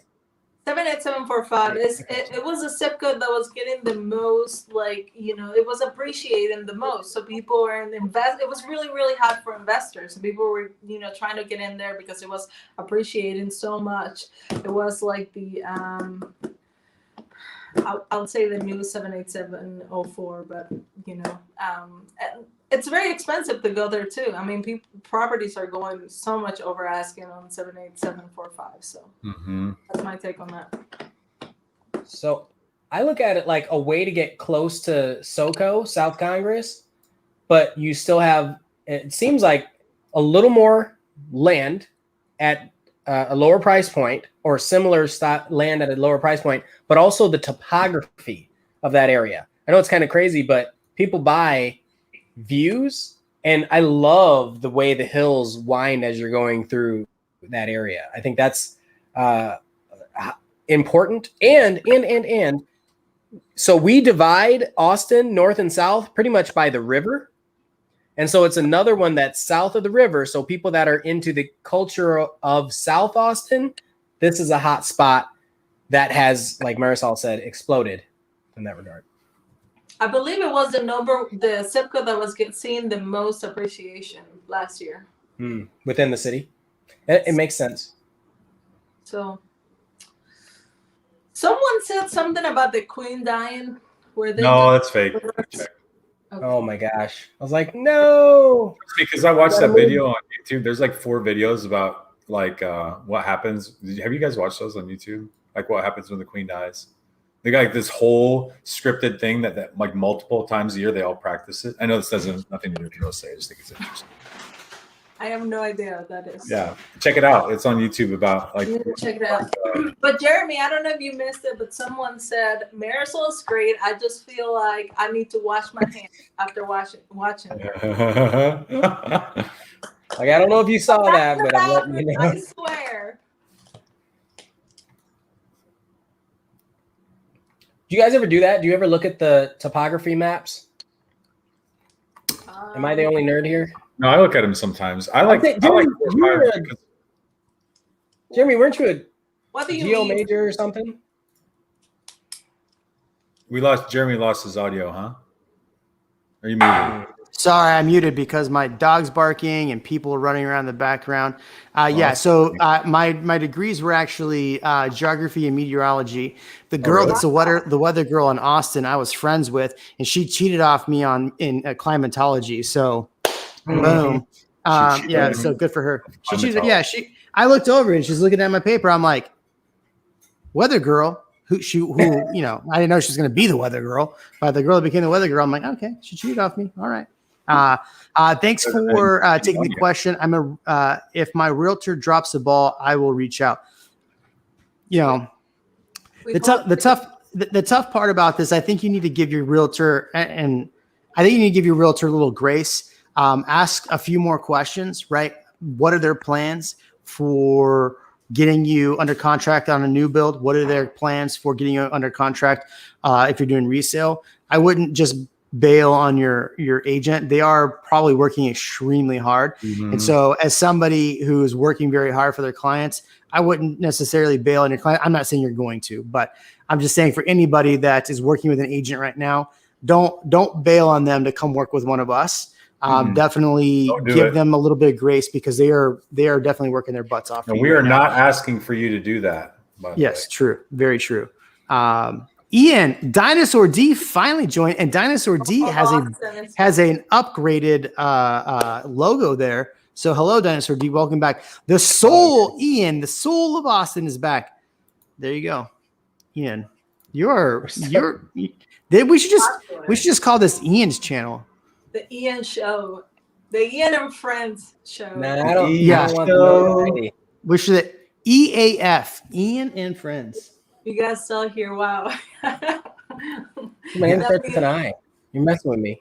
I shared something real quick. No, I don't want to. No, I'm good. I'm just kidding.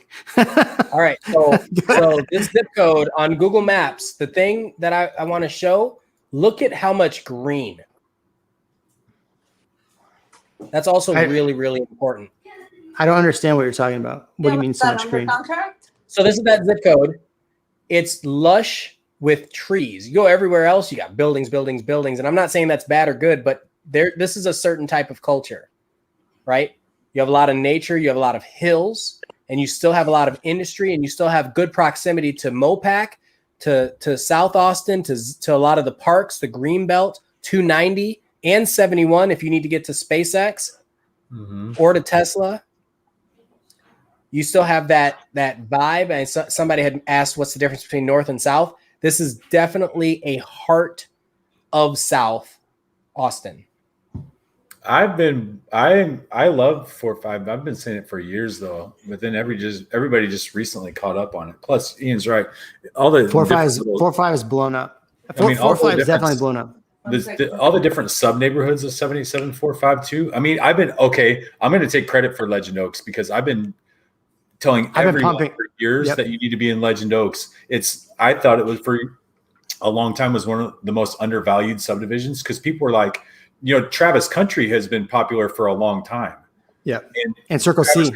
And Circle C. But Travis Country, which is, off Southwest Parkway, that has a lot of similar homes to what's in Western Oaks. In Western Oaks, you could get a home up until recently. Now it's gone insane, but you could get in 300, low 400s and get a nice 3 or 4 bedroom home. The way I describe it is it's always kind of like, been a good neighborhood where prices weren't like super depressed and then super good. They all kind of went along with the aging of the homes. So the people that stayed there were in there, and now they've become just dated homes. So they're ready for their first redo and cycle. They have larger lots. They were relatively affordable, and the location is insane. It's so easy to get on OPAC and get downtown. Arbor Trails is right there with a ton of shopping, Costco, Whole Foods, everything. I love that whole area. I love 78749. I love 78745, all parts of it. Plus 45 has other districts like, you've got Western Trails. You've got, I don't even know what they call it, Bannister, South Bannister area, which that place is even more expensive than 78704 now. Right? Yeah. I think 77, you hit the nail on the head. Here's the deal, is that if you're looking at real estate in 78704, which is by far, we had that question earlier, you were talking about it, places to be, places or whatever downtown, 78704, if I could sell nothing but 78704, I would do it all day. I just helped the guy that invented autonomous driving vehicles in 04 buy a house there. Amazing place to live in 04. But here's the deal. As you start to creep down, you're creeping down and you're still not losing too much of a drive to downtown. Yes, everybody wants to be in 04, but now you're 10 minutes from 04, right? If you're in 4.5. And if you're in 4.9, you're still 10 minutes from 04. And then if you go down to 3.9, which is like Circle C area, now prices have jumped up. But Kevin, you're 100% right. Off that William Cannon area, I just had some lunch with somebody at Little Dottie's Burgers. Mm-hmm. Great Little Dottie's. In fact, we've had lunch at Little Dottie's. Yeah, you and I did last summer. Yeah, we did. You were that somebody. I was at I just had lunch with another somebody. It was not Marisol. So Marisol. Marisol, are you where are you in relation to Austin? Just so people know. Where do I live? I'm not asking for your address, but like what part of town are you in? Okay, so backdrop. I lived in Southwest Austin. She lives in a bathroom. In the bathroom. In a van down by the river. Oh. It's really just a tiny home. I lived in Southwest Austin for many years, and then I moved to this bathroom, and this bathroom is located in Leander. She's living in a van. For some reason, I thought you were in down south like Kyle Buda, but okay. No, I'm okay. north. I'm going to go back up to this one right here. So speaking of, thank you for the insight, Jeremy, new agent here, still trying to find my legs. All right. So my email address is on my website. Shoot me an email. Let's chat. And if you are in Austin, first of all, shoot me an email and we'll see what we can do to help you out. Okay. Good night, guys. Looking for, and they're already gone. Look at that. I told them to give them a shout out. Say, come on. And they're gone. Any update on Dripping Springs? You know what? This is Kevin. This is going to be a question for you. Yep, I'm ready. So we had a live stream a week ago or a couple of weeks ago, and we were talking about the growth of Austin. It was that Boomtown video, and you said that Dripping Springs was behind the ball, and then we had that last. I did that video about the growth of Austin, and it stuck out in my brain a little bit when I was doing that video. And sorry, I'm going on, but go for it. Go on. But if you look at Kyle and Buda, I think they're the most underrated places to live. And I think, Dripping Springs is definitely hyped well. I've hyped it, I've been called a homer for Dripping Springs, but Kyle Buda are doing everything they can to embrace growth, and Dripping Springs hasn't. And that made me ponder on Dripping Springs as a place to live in the future. So what do you think as far as growth wise for Dripping Springs? You even said it. You said they're not doing what they should be doing in order to embrace the growth. What do you think the update for Dripping Springs should be? And what do you think Dripping Springs should be doing better from your opinion? So if you don't know much about Dripping Springs, the city itself is only like less than 2,000 people, and it's very, very small. It's just a handful of streets. Very few houses actually belong to Dripping Springs itself. And most of the city, I don't know if it's up to now 40 or 50,000 people are on what we call the ETJ, the extraterritorial jurisdiction, or in that area, the MSA of Dripping Springs, I guess, if we're using those words. But they've preliminarily cut some, plans to have new subdivisions out there, but it's not the subdivisions that's the problem. It's the fact that the core infrastructure around Dripping Springs, the city, and if you're from the city of Dripping Springs and you're seeing this, I hope that it makes some change out there, because they need an urban plan that embraces growth and puts core infrastructure in there in a way that welcomes people in. Because what's going to happen to that city, I promise you this, is that same thing that happened to Austin. Austin did not embrace an infrastructure plan decades ago because they thought that if we don't do it, people won't want to move here, right? And look how that worked for them. And now you can't keep up with the infrastructure changes as people are constantly moving in. Well, Dripping Springs is in that same boat. There are 18 homes in Dripping Springs active right now. 18 in a town of 50,000 people. That's crazy. 18. And the prices are this. 450 is the cheapest. 550, 585, 675, 789, 799, 799, 799, all the way up to $5.9 million. So 18 homes. So I'll give you a good example. I have a friend who is a big pain in the rear end and had been hounding me for a year to list his house. And this person was such a waste of time that I decided, look, no matter what, I'm not going to help them sell their house. Look, in this industry, sometimes you gotta take some losses, and sometimes you gotta just say, hey, look, I'm not going to help some people. And that's rough. Sometimes you gotta do it. They listed their house at $799 in Legacy Trails, and it sold for $925. Yeah, I've got a client in Legacy Trail, and he just told me that. I was blown away. $925. Now, I don't regret not taking that listing. Trust me, if I took that listing and I was right here, I'd be on phone calls because this person's such high maintenance. But like, can you believe that a house, like we're talking like things going over list price? They listed stupid high over what they should have at $799 and sold for $925. I do have a listing coming up in Dripping Springs, by the way. Well, PM me because I have like 7 buyers for Dripping Springs. So 4 acres. Yeah. Ooh, 4 acres. Actually, if it's 4 acres, hit me up because 4 acres, Instagram quality, inside finishes. Wow. Can I bow hunt on the land? I mean, can Ian bow hunt on the land? Actually, Hayes County doesn't have hunting restrictions on size of parcel. You know that. Ooh, I like that. Ooh. Somebody asked about Elgin. We talked about Elgin. I came across a 200 wait list community. What's going on there? Good luck. Even in Elgin. I mean, we're talking about this. Everything outside is just crazy. Elgin's kind of popping, isn't it? It's coming up. I should do a video on it. There's a house in Elgin right now. This is frustrating because it's listed for 44 days for $150,000, and the price was just dropped.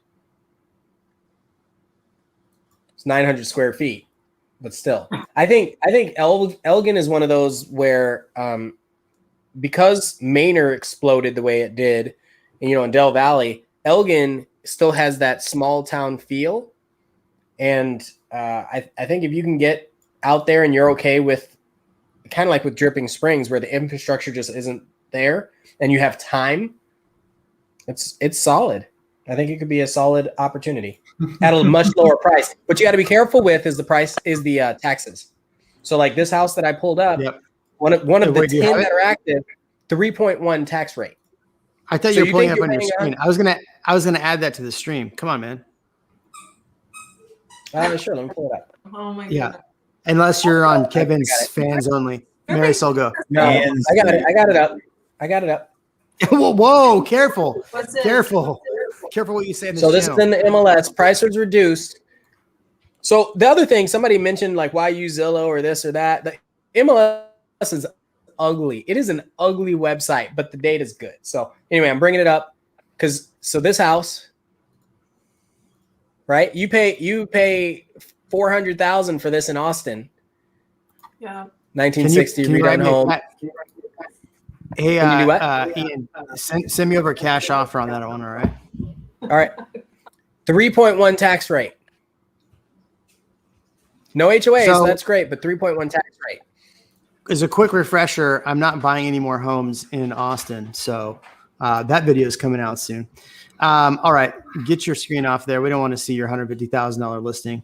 All right, Marisol, you're about to say something very smart. I want to hear it. Go for it. What I was saying. Oh yeah, I was saying that Dripping Springs has, a lot of charm, and just like Kevin said, that the city's not ready for the growth, but they have a lot of things going for them. Like the school district is amazing, and they have some beautiful, beautiful communities out there. So hopefully they'll get with the times. Yeah, but don't ask somebody that lives after being on Dripping Springs Neighbors page on Facebook for a minute and excusing myself, not because I didn't like it, because I excuse myself from Facebook generally.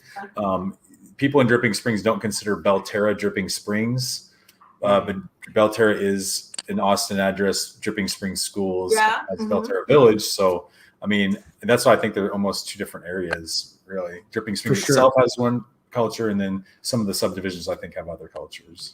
And Belterra people think they are Dripping Springs, though. Yes, exactly right. And then again, they do have those amazing Dripping Springs schools, and they have the very best elementary out there in Belterra, which is Dripping Springs ISD.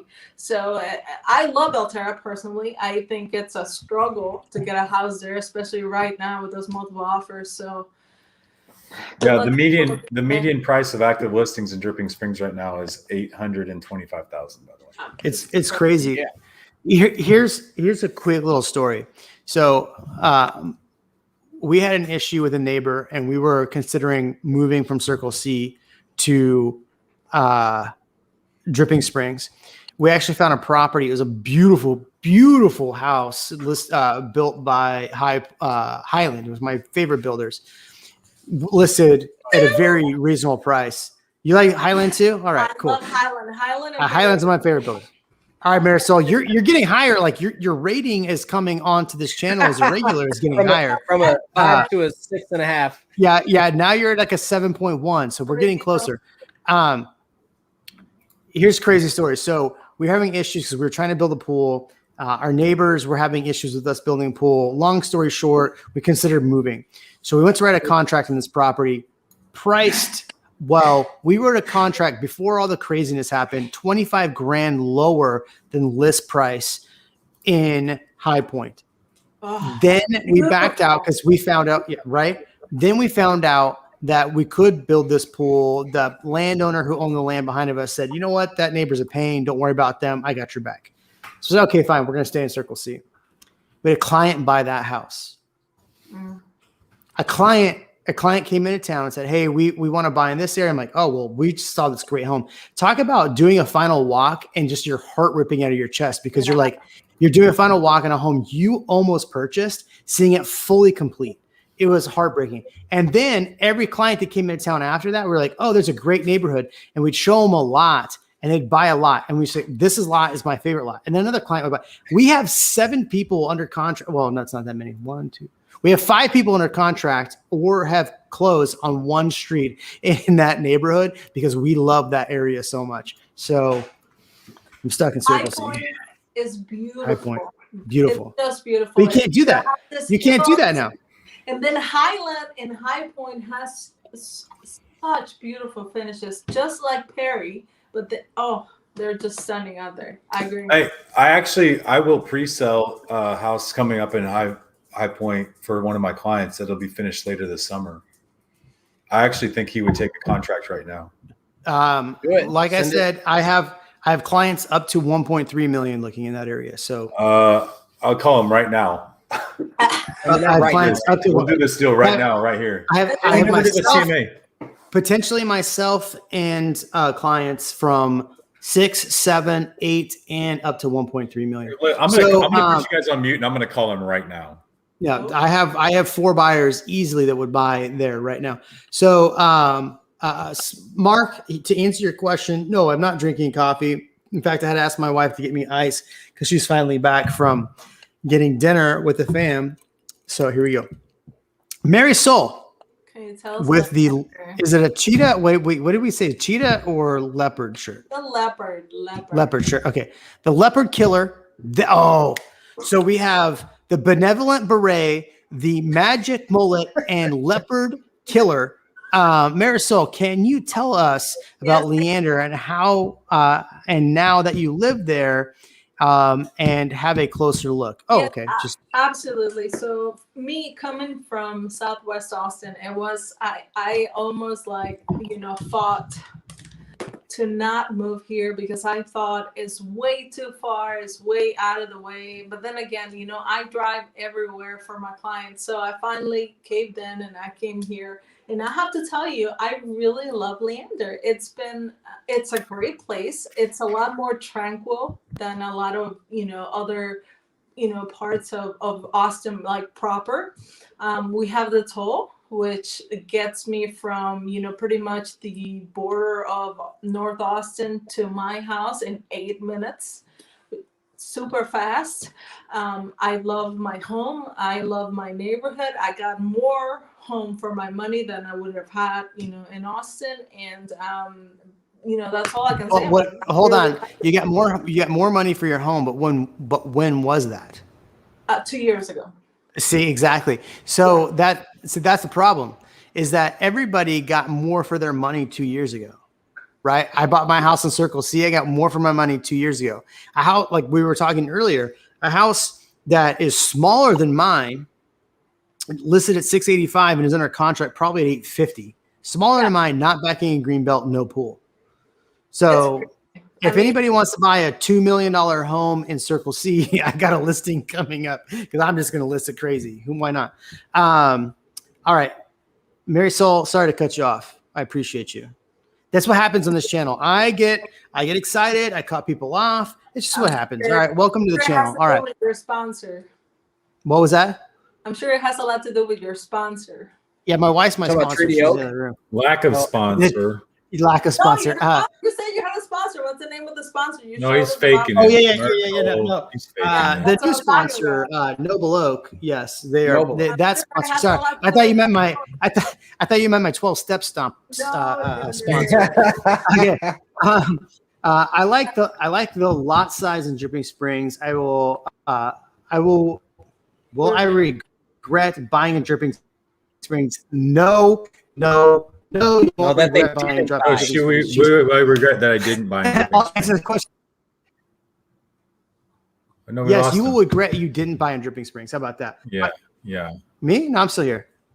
Versus where? Love your show, Jeremy. What happened? I want to know, she's like, will I regret not buying in Dripping as opposed to, where did she buy? Oh, yeah. That's a good point. That's a good point. Oh, yeah. Spill the beans. I think spill the beans. Where did you buy? I regret buying in Circle C versus buying when I could have, but hindsight's 2020, when I could have bought in Dripping Springs. Look, Yeah, but we all know this. Schools are different. Yeah. Yeah, schools are different, but here's some something lot crazy. sizes are neighborhood specific. Bigger. Yeah, well, it depends. So the property that the property we were going to buy had a gigantic lot. I regret it. I regret it. I regret it. Anyway, Continue. Oh man, cute pup, really cute. He ran off, but yes, I posted him on Instagram today. That dog. So we're at the condo right now, and that dog likes to sit outside and watch all the cars go by, the pretty girls go by, and all the girls are like, "Oh, that dog's so cute." I'm like, "I'm married. My wife's beautiful." Stop it. Talking to you. Yeah. Wonderful patience for more than 2 hours. It gave us great impression of Austin people. Great advice about Dripping Springs. Please advise on Treviso. Oh my goodness! Is this a joke? Is this a joke about Treviso? I don't think so. It's gotta be. Send me Good over potential Treviso questions by email, please. In Treviso. Eminem, did you really buy in Treviso? Answer that question. Are you under contract? Or are you trying to buy in Treviso? Treviso, I think, is the biggest joke because she's got to be pulling my chain. Okay, so if she's asking, will I regret to buy, buying in Treviso as opposed to not buying in Dripping? I'd hate to say yes. You think so? Oh, I think you would rather buy in Treviso than Dripping Springs? No. That's what I'm saying. Oh, I'm asking her question. She said, will I regret not buying She said, will I regret not buying in Dripping Springs? That's what she said. Hold up. Yeah. You can sell almost any house in Treviso today for $1 million or more. No, not almost any house. I mean, not the super small one, but like a lot of these houses are going for a lot because people can't get in Treviso. That's the joke. People can't get there. So if you want to get there and she's got a house to sell, that's incredible. You can get more houses in Dripping Springs. It's hard everywhere, but Treviso, it is a joke how hard it is to get into there. For sure. For sure. It's a joke. Builders, seriously, 3 years and you can come back and ask us. Yeah. It's like, what? Yeah. I love Crystal Falls, by the way. Crystal Falls for me is way my clients. It's pretty. Are you Marisol? Did you like Google me and figure out the areas that I like most? Like, are you trying to get on my good graces here? Are you really trying to get on this show? Earning those points. I'm trying to be here. So no, I really have had several clients, and we looked at Treviso, and I'm like, if you like, let me show you Crystal Falls. You're gonna get better schools. It's nicer. Yes. Let's not talk about Mesa. Like, it is gorgeous. Yeah, Grand Mesa out there. Okay? Gorgeous. Like Grand Mesa, it is stunning. Way better than Treviso. So that's what I have to say about it. I'm done. I'm over Treviso. Yeah, Marisol is like a predator in a cheetah outfit. She's trying to get me. All right, Treviso has drug busts. Come on, that's gonna be best drugs. Treviso has the best drugs, better than Dripping Springs. Damn, you guys feel like wait. I can't read now. Feel like I damn. Forever, nothing new for us. Okay, so why is Treviso so in demand? You know why Treviso is so in demand is because they do so much advertising, right? They have a website, a great website. So people see the website, they come in like, oh, I can buy properties. They're all over Realtor.com, they're all over Zillow, but they have nothing available. And Robert's been to the Treviso pool parties. The cops come, they break it up. It's crazy. I'm just kidding. I don't know anything about Treviso pool parties, but I could just see Robert. Tigers, leopards. I have something to say about Treviso too. This is one thing that I truly believe, goes into like how hyped Treviso is. The main entrance of Treviso, when you're driving and you're getting into Treviso and you see that big sign and that grand entrance, it makes people feel something. And I have gotten clients that have bought properties because they think the neighborhood is really like, high class. It makes them feel special inside. And that's something that Treviso has done very, very well. So that's, and it seems so superficial. And I don't think it really is, but it makes it, it's a huge factor. That grand entrance, the advertising, how manicured it is, to me, is like the rough hollow of the North. Yeah. The Hollows are my new favorite neighborhood. Rough Hollow? No, not Rough Hollow. The Hollows. The Rough Hollow. Oh, the Hollows. Okay, so Rough Hollow is on my list of places not to move, but it's a beautiful area. We are writing a contract for Treviso new home. Is it our luck or skip it? Gotta be a troll job. Wait, no. They could have been on the list a long time ago.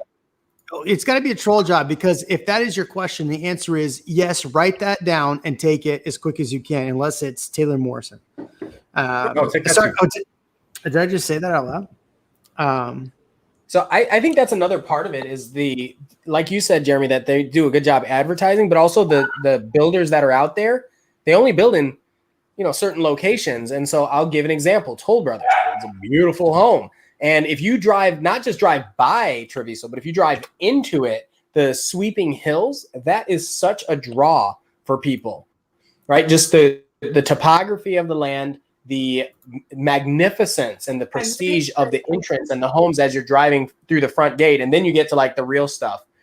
So you just have a lot of variety and some higher end builders there. And it's a really pretty spot. It's a really pretty spot. I've brought people to, let's say, Santa Rita Ranch and Rancho Siena thinking, oh, they'll like this, from California, from like mountains, right? Mountainous areas. We go to these other places and they're like, not what I'm looking for. We go to Treviso and they're like, now this is what I'm talking about. And I'm thinking, okay, well, Yeah. all right. Just the look, the aesthetics, the pride of ownership. All of those things are factors. You could say that, and you'd say the topography is beautiful, and it is. I agree. That's something that Rob Hollow has going for itself, and the Hollows, like I said, the Hollows is beautiful, beautiful. The bubbling one division. I like that, Rob.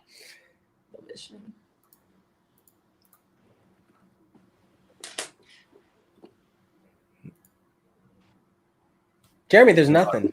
Jeremy, we lost you again. Nothing. You know why? It's because I keep having to push mute because Mark keeps coming in. My father-in-law, he's over here drinking margaritas, almost passed out. My son, Brayden, come over here. Come over here. You gotta show people your shirt. Show people your shirt. This shirt is totally not true. It's a sloth shirt showing that he's only slow at night. Yep, see, slow motion, see? Slow in the morning. Slow in the morning. Yeah. All right. Thank you, son. How was dinner? Good. Okay. So the Treviso, back to the bubble of Treviso. Robert, you're going to get a lot of clients because people are going to be buying KB over there in Leander now. All right. Where were we at? Lago Vista. Did somebody ask me about Lago Vista? So on my last video, I said, oh, shoot. No, it's not out yet. Ooh, I have a video coming out next week, and I tease Lago Vista. So we are not, Troy, you're going to have to watch my next week's video about teasing Lago Vista. So we're not answering the questions about Lago Vista tonight. It's off. Marisol, don't you? Okay, go ahead, Marisol. Go ahead. No, I said Lago is nice. I said Lago is nice. Lago's terrible? Is that what you just said? No, Don't move to Lago? nice. Marisol, you're so mean. You might not, you might not make it. You might not make it. I think it's just like Treviso. I think they're getting a little landlocked. I actually shared. So there are 2 active homes in Treviso right now that someone can buy. One is 956.9 plus 15 or more %. And then the other one is 1.35.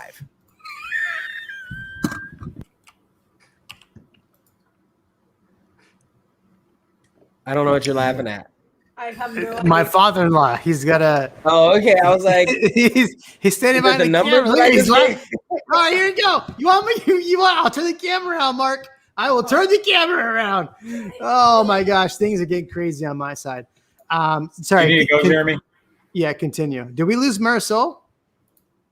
Oh, we lost her. Yeah, Marisol, come back. Marisol, come back. Boo to boo. You can blame it all on Ian. Marisol, come back. Ian just nailed it. Northern California transplants are looking for trees in nature. Bastrop. Boom.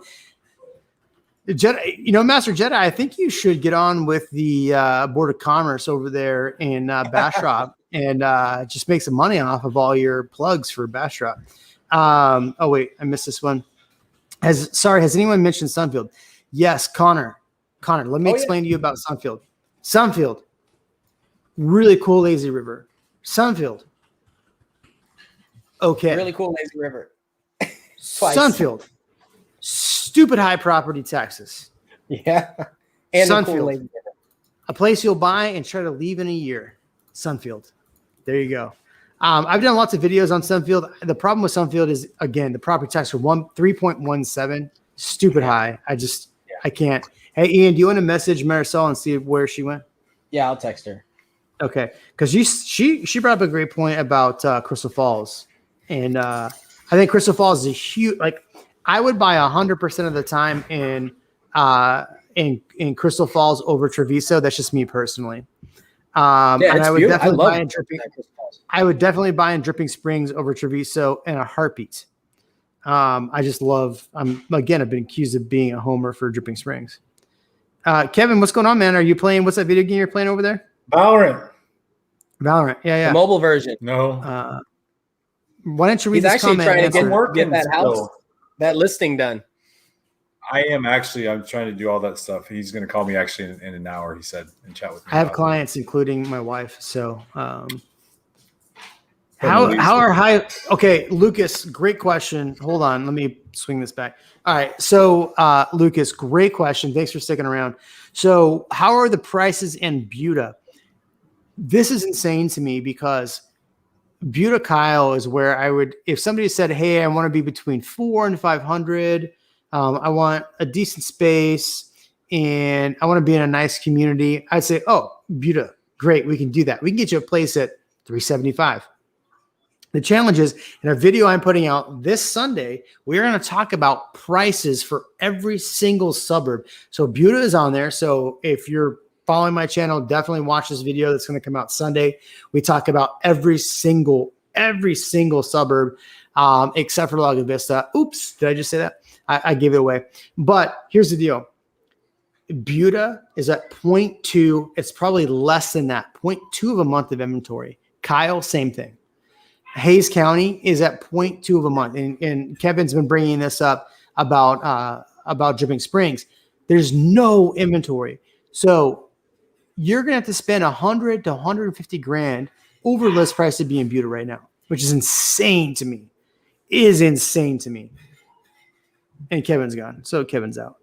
Kevin, oh no, here we go. I was like, there it is. It's back to me and you, man. Back to the good old days, Ian. It's all good. It's all good. Ian, what do you think? Amit says Cedar Park, Round Rock listing price is 15 to 20% above. Do people still have it to bid 20% on top? Ian. Yeah. Absolutely. And I think so. Cedar Park doesn't have any more land to build. Like there's no more land, right? So you don't get new builds in Cedar Park. That's why everybody's jumping to Leander. That's the first thing. But then Round Rock, the reason why that has such a high draw is there's a lot being built there. And if you know where to look, you can get tax rates at like 2.2, which is extremely low for Williamson County, as somebody had pointed out earlier. So you can get a really solid, no HOA, large lot, 2.2 tax rate, and be 15 minutes from Austin, from North Austin. So they're both still going 20% over pretty easily. What else we got? So house prices in Buda. How you really feel about Treviso? I think somebody's texting me. Raj is texting me on the side. Can you please answer my question when you get a chance? Raj, I don't know which question that is. Carmel? Was it Carmel? Because I was going to answer that. I saw that come up. Marisol's back. Did Marisol come back? I don't see her on here, though. She said she's here. Tell her to bounce back out and come back in. Marisol, bounce back out and come in. Oh, can we search for comments? Raj, how you spell it? Can I? R-A-J? I mean, I don't know what his screen name was. I'll ask. So, Kevin, you were gone a second ago. Did you do some push-ups? I threw some food in the air fryer. Nice. Not anything for a while, man. It's crazy how we can go. It's crazy how we can go almost 3 hours every Tuesday, and people just keep asking questions. We're like 133 people live. I mean, that's just look. Seriously, can we all just say a quick thank you to everybody? Yeah, thank you guys. Yeah, thank you everyone. I mean, seriously, awesome. I have a blast being here. I don't know how we're that entertaining, but I love doing this. I think it's so much fun. Okay. Plus I at least have mixed. seven office quotes that come through my mind. Like just hearing the word Raj literally makes me think when Dwight Schrute says, I was in the spelling bee and I lost to Raj Patel, and the word that I misspelled was failure. That quote rose through my every time I hear Raj's name, that's the quote that goes through my head. So Raj is still on. I saw the question earlier and didn't respond to it. So it says, I have a quick question. I'm looking to buy a home in Carmel, Pflugerville with Scott Felder. I did see this question. Yeah. The floor plan is 3,100 square feet. List price is $503K plus 8% escalation. I don't know what an escalation is because we don't have escalation costs. Yeah, we can't do them in Texas. We don't do them in I was Texas. gonna say, that doesn't sound right. It's a There's got good to be place something to else. buy it there. Imagine if you had 20 offers and they all had escalation. It says clauses. Carmel and Pflugerville. I would I like buy in Carmel. Carmel for Pflugerville. If you want, I got a great property listing at 550 in that same area. That neighborhood. So There, as far as Carmel goes, it's a buy for me. But the property taxes, make sure it's a buy for you. well, you got to see which side, right? Because there's Carmel, that's the Hutto side, and then there's Carmel, that's the Pflugerville side. And so that changes the schools and it changes the tax rate. Look at you, Ian. I Dropping some truth bombs. mean, that matters, right? So a lot of people are like Carmel because the school's right here. They're building, they've got the Weiss and then they've got the other two schools being built right there. Well, Right. if you're in the wrong section, which are, I believe, the newer build sections, you're not going to be at those schools or it'll have to be rezoned later. So that's important. 100%. Ian, why are we seeing you? Why does it look like your screen instead of being 8K looks like you're on an Android phone tonight? Yeah, it's true. I gotta admit, It's funny you say that. It's because you're using an iPhone.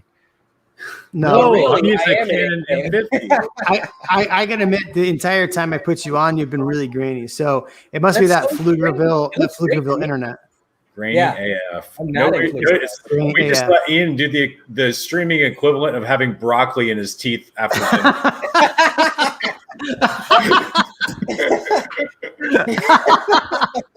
Like, you guys aren't going to tell me my stream looks like, right? It's true, Ian. I'm not gonna lie. The entire time, your stream has been less than stellar. What happened to Marisol? Oh wait, Marisol, she's back on. I see her finally. Hold on. So you know what? Does this fix it? Hold on. Oh, I gotta get her on. How do I Hey, get her can I on? put my dog on the stream too? Your dog? Yeah. Put your dog on. Come here, buddy. Come here. You want to see the people? Want to see the people? Oh. His head's stuck. Why? There we go. Boom. She's back. Come here. Marisol's Yes. back. Where did you? Oh my gosh. It's my My dog. dog's phone crazy. died. My phone died. Sorry. Hi, everybody. Hey, Hello. what else is he gonna say? Hello, everyone. After hours has commenced. Yeah. He hated that. Is my stream fixed? Oh, No? hey, we gotta get. Is your stream fixed? I don't know. Like, check Does it it out look yourself. better on your end? No, it does not. There we go. Hey, later, guys and gals, great stream. So much relieving all Reliving, I of- think is what he's saying. Virus, exciting. I don't know what's No. going on, but Master Jedi, great job. I think that's it then. I think we're at the end of the stream. You guys are awesome. Really appreciate learning. I mean, it's almost 10 o'clock. So, Is it? Oh my gosh. yeah. Have to write your Kevin, topic. they said you have Kevin, they said you have a cute dog. Oh, thank you. Yeah, thank you, man. Thanks for bringing your dog on. Southwest Austin versus Dripping Springs. Dripping Springs. It's still Southwest Austin. I'm definitely going Dripping Springs. Prices are relatively the same. Dripping Springs. There you go. I answered the question. Welcome back, Marisol. They love you. Thank you. Tully's Thank on. you. Hi, Thank Tully. you. Are there Back any in the big name bathroom. companies locating the South Austin area? No, not as of yet. Ian, the 56K video streamer of Austin. Ian, See, yeah, man, you're struggling over there, man. I think he's talking about like the baud modem or whatever. Yeah. Yep. We want to bid for Taylor Morrison 835 with options. Go or no go. Go. That's the low. That would be the lowest price home in Treviso that's active right now. Yeah. Go. So go. The answer is go. The answer is go. If you can get in Treviso right now, just go. Just do it. Marisol classy and up the place with Thank her. you. Thank you. What is cheetah With my- print shirt? What is that cheetah? What is that thing you're wearing in the bathroom? Leopard. Yeah, Leopard in the bathroom. That is leopard extra classy. leopard in the bathroom. Marisol is Leopard in classing the up the bathroom. joint. Yeah. I don't know how that's possible. I'm wearing a polo. Kevin's wearing a. Someone's got to do. What are you wearing, Kevin? It's a polo t-shirt. Okay, yeah. And Ian's got his Kegel hat on. We're all good. Yeah. Did I say that right? Kangle? It's not a Kangol, Kangol? but yeah. I have no idea what's going on. That's a brand. Thank you for That's like saying Kleenex to wipe your nose. It's not a Kleenex. Oh, it's a tissue. Ian's wearing the Kleenex hat. Thank you all for the awesome info. As always, great new stream concept launch. REALMigos, FTW. Don't know what FTW means. For the F the win. world. Or world. that, For but the for the win. win. Oh, For the win. Oh, I like it. I say F the Thanks, world. Jeremy, for doing every week. Can you guys please comment on Lockspar community in Leander? Okay. Here, I get this. We get this every single week, and we do not respond to it. Ian, pull up Larkspar, Same please. question? We get What Larkspar is the every question? single week. Yeah, what's the What is the question about it? Yeah, what's the question about? Marisol, I live about Marisol- 5 minutes from Larkspur, so and I have many See? clients there. Oh, thank you. Somebody See, voted this for is- me. this is why we bring on everybody from different backgrounds and different areas in Austin, because we want to be diverse in the agents that give us solid information. Yeah. So Hey, what is the question Marisol. about Larkspur? Particularly, I think the question is it a good place or no? it's a great What- place. Yeah. My clients Tell us love why it. Larkspar is a good place. It's beautiful. When you walk in there, they do have this great entrance as well. They have two schools in the community, so you don't have to drive anywhere to get to them. They're good schools. They have a great amenity center. Their HOA fee is low, and up to last year, they were able to get into a really nice home for under $350. This year, maybe under $400. But resale, most of the builders out there have sold out. Hey, I've got a question for you, Jeremy. Isn't it all a Milestone community? What's your question? What, Larkspur? Larkspur. All Milestone? Is that what you said? I'll tell you in just a second. Yeah. Is it all the builder? Is it all Milestone or no? No. So they have they had Milestone. They had Gian. Gian. DR Yeah. Horton. And DR Horton. So, Okay. yeah. Yeah. I Here mean, we there's one right now in Larkspur, one for $370 and one for $410. Obviously, increasing with the percentage. The price points are solid. The HOA is pretty solid. $60 a month, 2.9 tax rate. So that's important to know. But at Leander ISD, a lot of people are looking for that school district. So I have people that are absolutely adamant about being in that school district.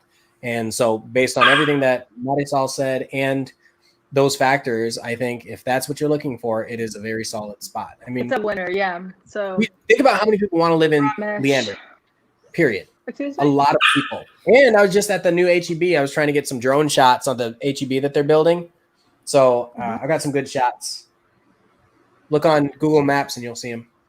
Yeah, we did a new one. The HEB Plus in Leander is always packed. Like you can go there early in the morning, you can go there late at night. It's always packed. Do you want to use my phone and call it? Yes, Jeremy. You you might be should. in the car. Sorry. Oh, yep. I pushed the wrong button. You're hearing me talk to my beautiful wife who's off camera. Hello. Oh, you're so sweet. Looking good. Hello. Kevin, what was your question to me? I've seen a couple of homes be listed. And actually just saw when my client sent me this home in San Marcos that's super cheap. And I read the description. It is verbatim the same description I saw on another home in Austin where they only post one picture of the outside, no pictures of the inside. It's a stupid low price. What's going on with that? Do you know what I'm talking about? Where is it? Yes, I know. And I would think Exactly. this was a scam, but one of my good agent, Erin, went by that other house, and she's like, "No, the interior in this other place was super cute." Like, it's a strategy. We can talk about so that. they're just offline. copy pastaing the description. It's like the description was absolute bargain, unbelievable priced low and firm for your pre-approved buyer who wants a great deal on a super home. It won't last long at this low price. So do your buyer a favor and hurry to write a squeaky clean offer now and save yourself all the fun of a counter offer. I remember that because it said squeaky clean. Yeah, that's the agent strategy. I actually worked with that person for a little bit. I know it inside and out. It's just it's a grab to get people to call the agent. Boo. So That's- I've got the HTB up, if you care at all. What's that? I've actually called agents on like Zillow who like are for sale by owner, and they put up one picture of their property, and then you try to get more, and it's a total junk pile. It drives me nuts when they do stuff like that. Oh my gosh. This dude actually called him out. He knows exactly who it is. Yeah. Which this is it. This right here. Yes. Pure. I'm just putting up the comment. I have no idea who this person is, so don't get upset with me. Oh we're in the gosh. after hours. We're in the 3-hour mark almost, I and mean, I have no idea who this person whatever. is. So If it works, I guess. I'm not going to judge anybody. Obviously it's working. Yeah. Whenever they only show one photo of the outside of the property, I always think it must be a hoarder house. It's Like, it has super to be a questionable. hoarder house. super questionable. I'm not willing to use my clients as a sales experiment. I'm sorry. I'm just not going to do it. I don't think it does any business. John S. is the last time I watched anything longer than 3 hours was the 10 Commandments. Well, all right. So life transformative. Nice. there you go. All right.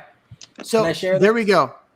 Before we go. Marisol, Yes. I want to hear from before we leave. Right, we're not leaving yet. So be strong. I was like, everyone. I want to share this so Be bad. strong. It took so much time. Be strong. Are we a thumbs up or a thumbs down on Marisol? I want to get this. Should she be part of the REALMigos team? Should she be a revolving cast member? Second, Ian, what the heck were you about to say? I wanted to I went and got this drone shot just yesterday of This drone shot? the Leander. Yeah. So check this out. So I did a 360. So this is Rancho Siena. Mhm. In this Rancho Siena. This is Bar W Ranch. Mhm. And then this is beautiful Leander, right? And then that's the HEB. This whole area. There's an and then HEB? This is going to be the HEB. And then this right here, right past here is Santa Rita Ranch. So this is going to be a huge HEB. And then all this green is going to be less green. Oh, with less green. So, Right. so Ian, not to cut you off in your beautiful drone photography, you nerd. Love you. Nerd. But even Robert says Marisol is the bomb. Y'all drop her and we will merch with this pitchfork. All right. I don't know how to add Marisol to the logo though. So we got to figure that one out. So I believe I've won by default. Oh my goodness. This is too much. I think we just need a text logo so we're not discriminating in case the family grows. That's true. Yeah. Or shrinks. Maybe we need like that's another good question. Do we need Thank more you. people on the cast? Or we keep it at 4 and do interviews? I want to hear from you. I want to have Aaron too at some point. There you go, so folks. we have to do either 5 and a guest or 6. Mullet, Magic Mullet is saying he wants to bring somebody else on next week. How do you feel about that? Everybody. Oh my gosh. She might be having a child. I didn't say next week. instead. I said also. Also, all right. So, I mean, are we going to be like 3 amigos plus like 3 like great women? Like, what's the deal here? The real fam. Real fam, but we could still be. I think we could still be real amigos. You can still be with, real like, amigos. 19 voices, as long as I'm the one like, people make fun of the most. Besides Ian's hat and your mullet and her leopard shirt. So Migos, You gotta wear that leopard shirt every is that week. from like Amigos? Is that where you get that from? Amigos. Yeah, short Okay, for so- amigos. Okay, so Amigos is both men and women, so you could have Exactly right. It should be Right, but we shortened it because it's real Migos, right? So we took the A off because we said, you know what? We don't need that. Right? We don't need that A because there's an A in real, and that L, forget that L. Who cares about that L? Real Migos. I know. If you say it fast enough, there's no L. How good are your real Migos if you don't have anybody that speaks Spanish in the real Migos?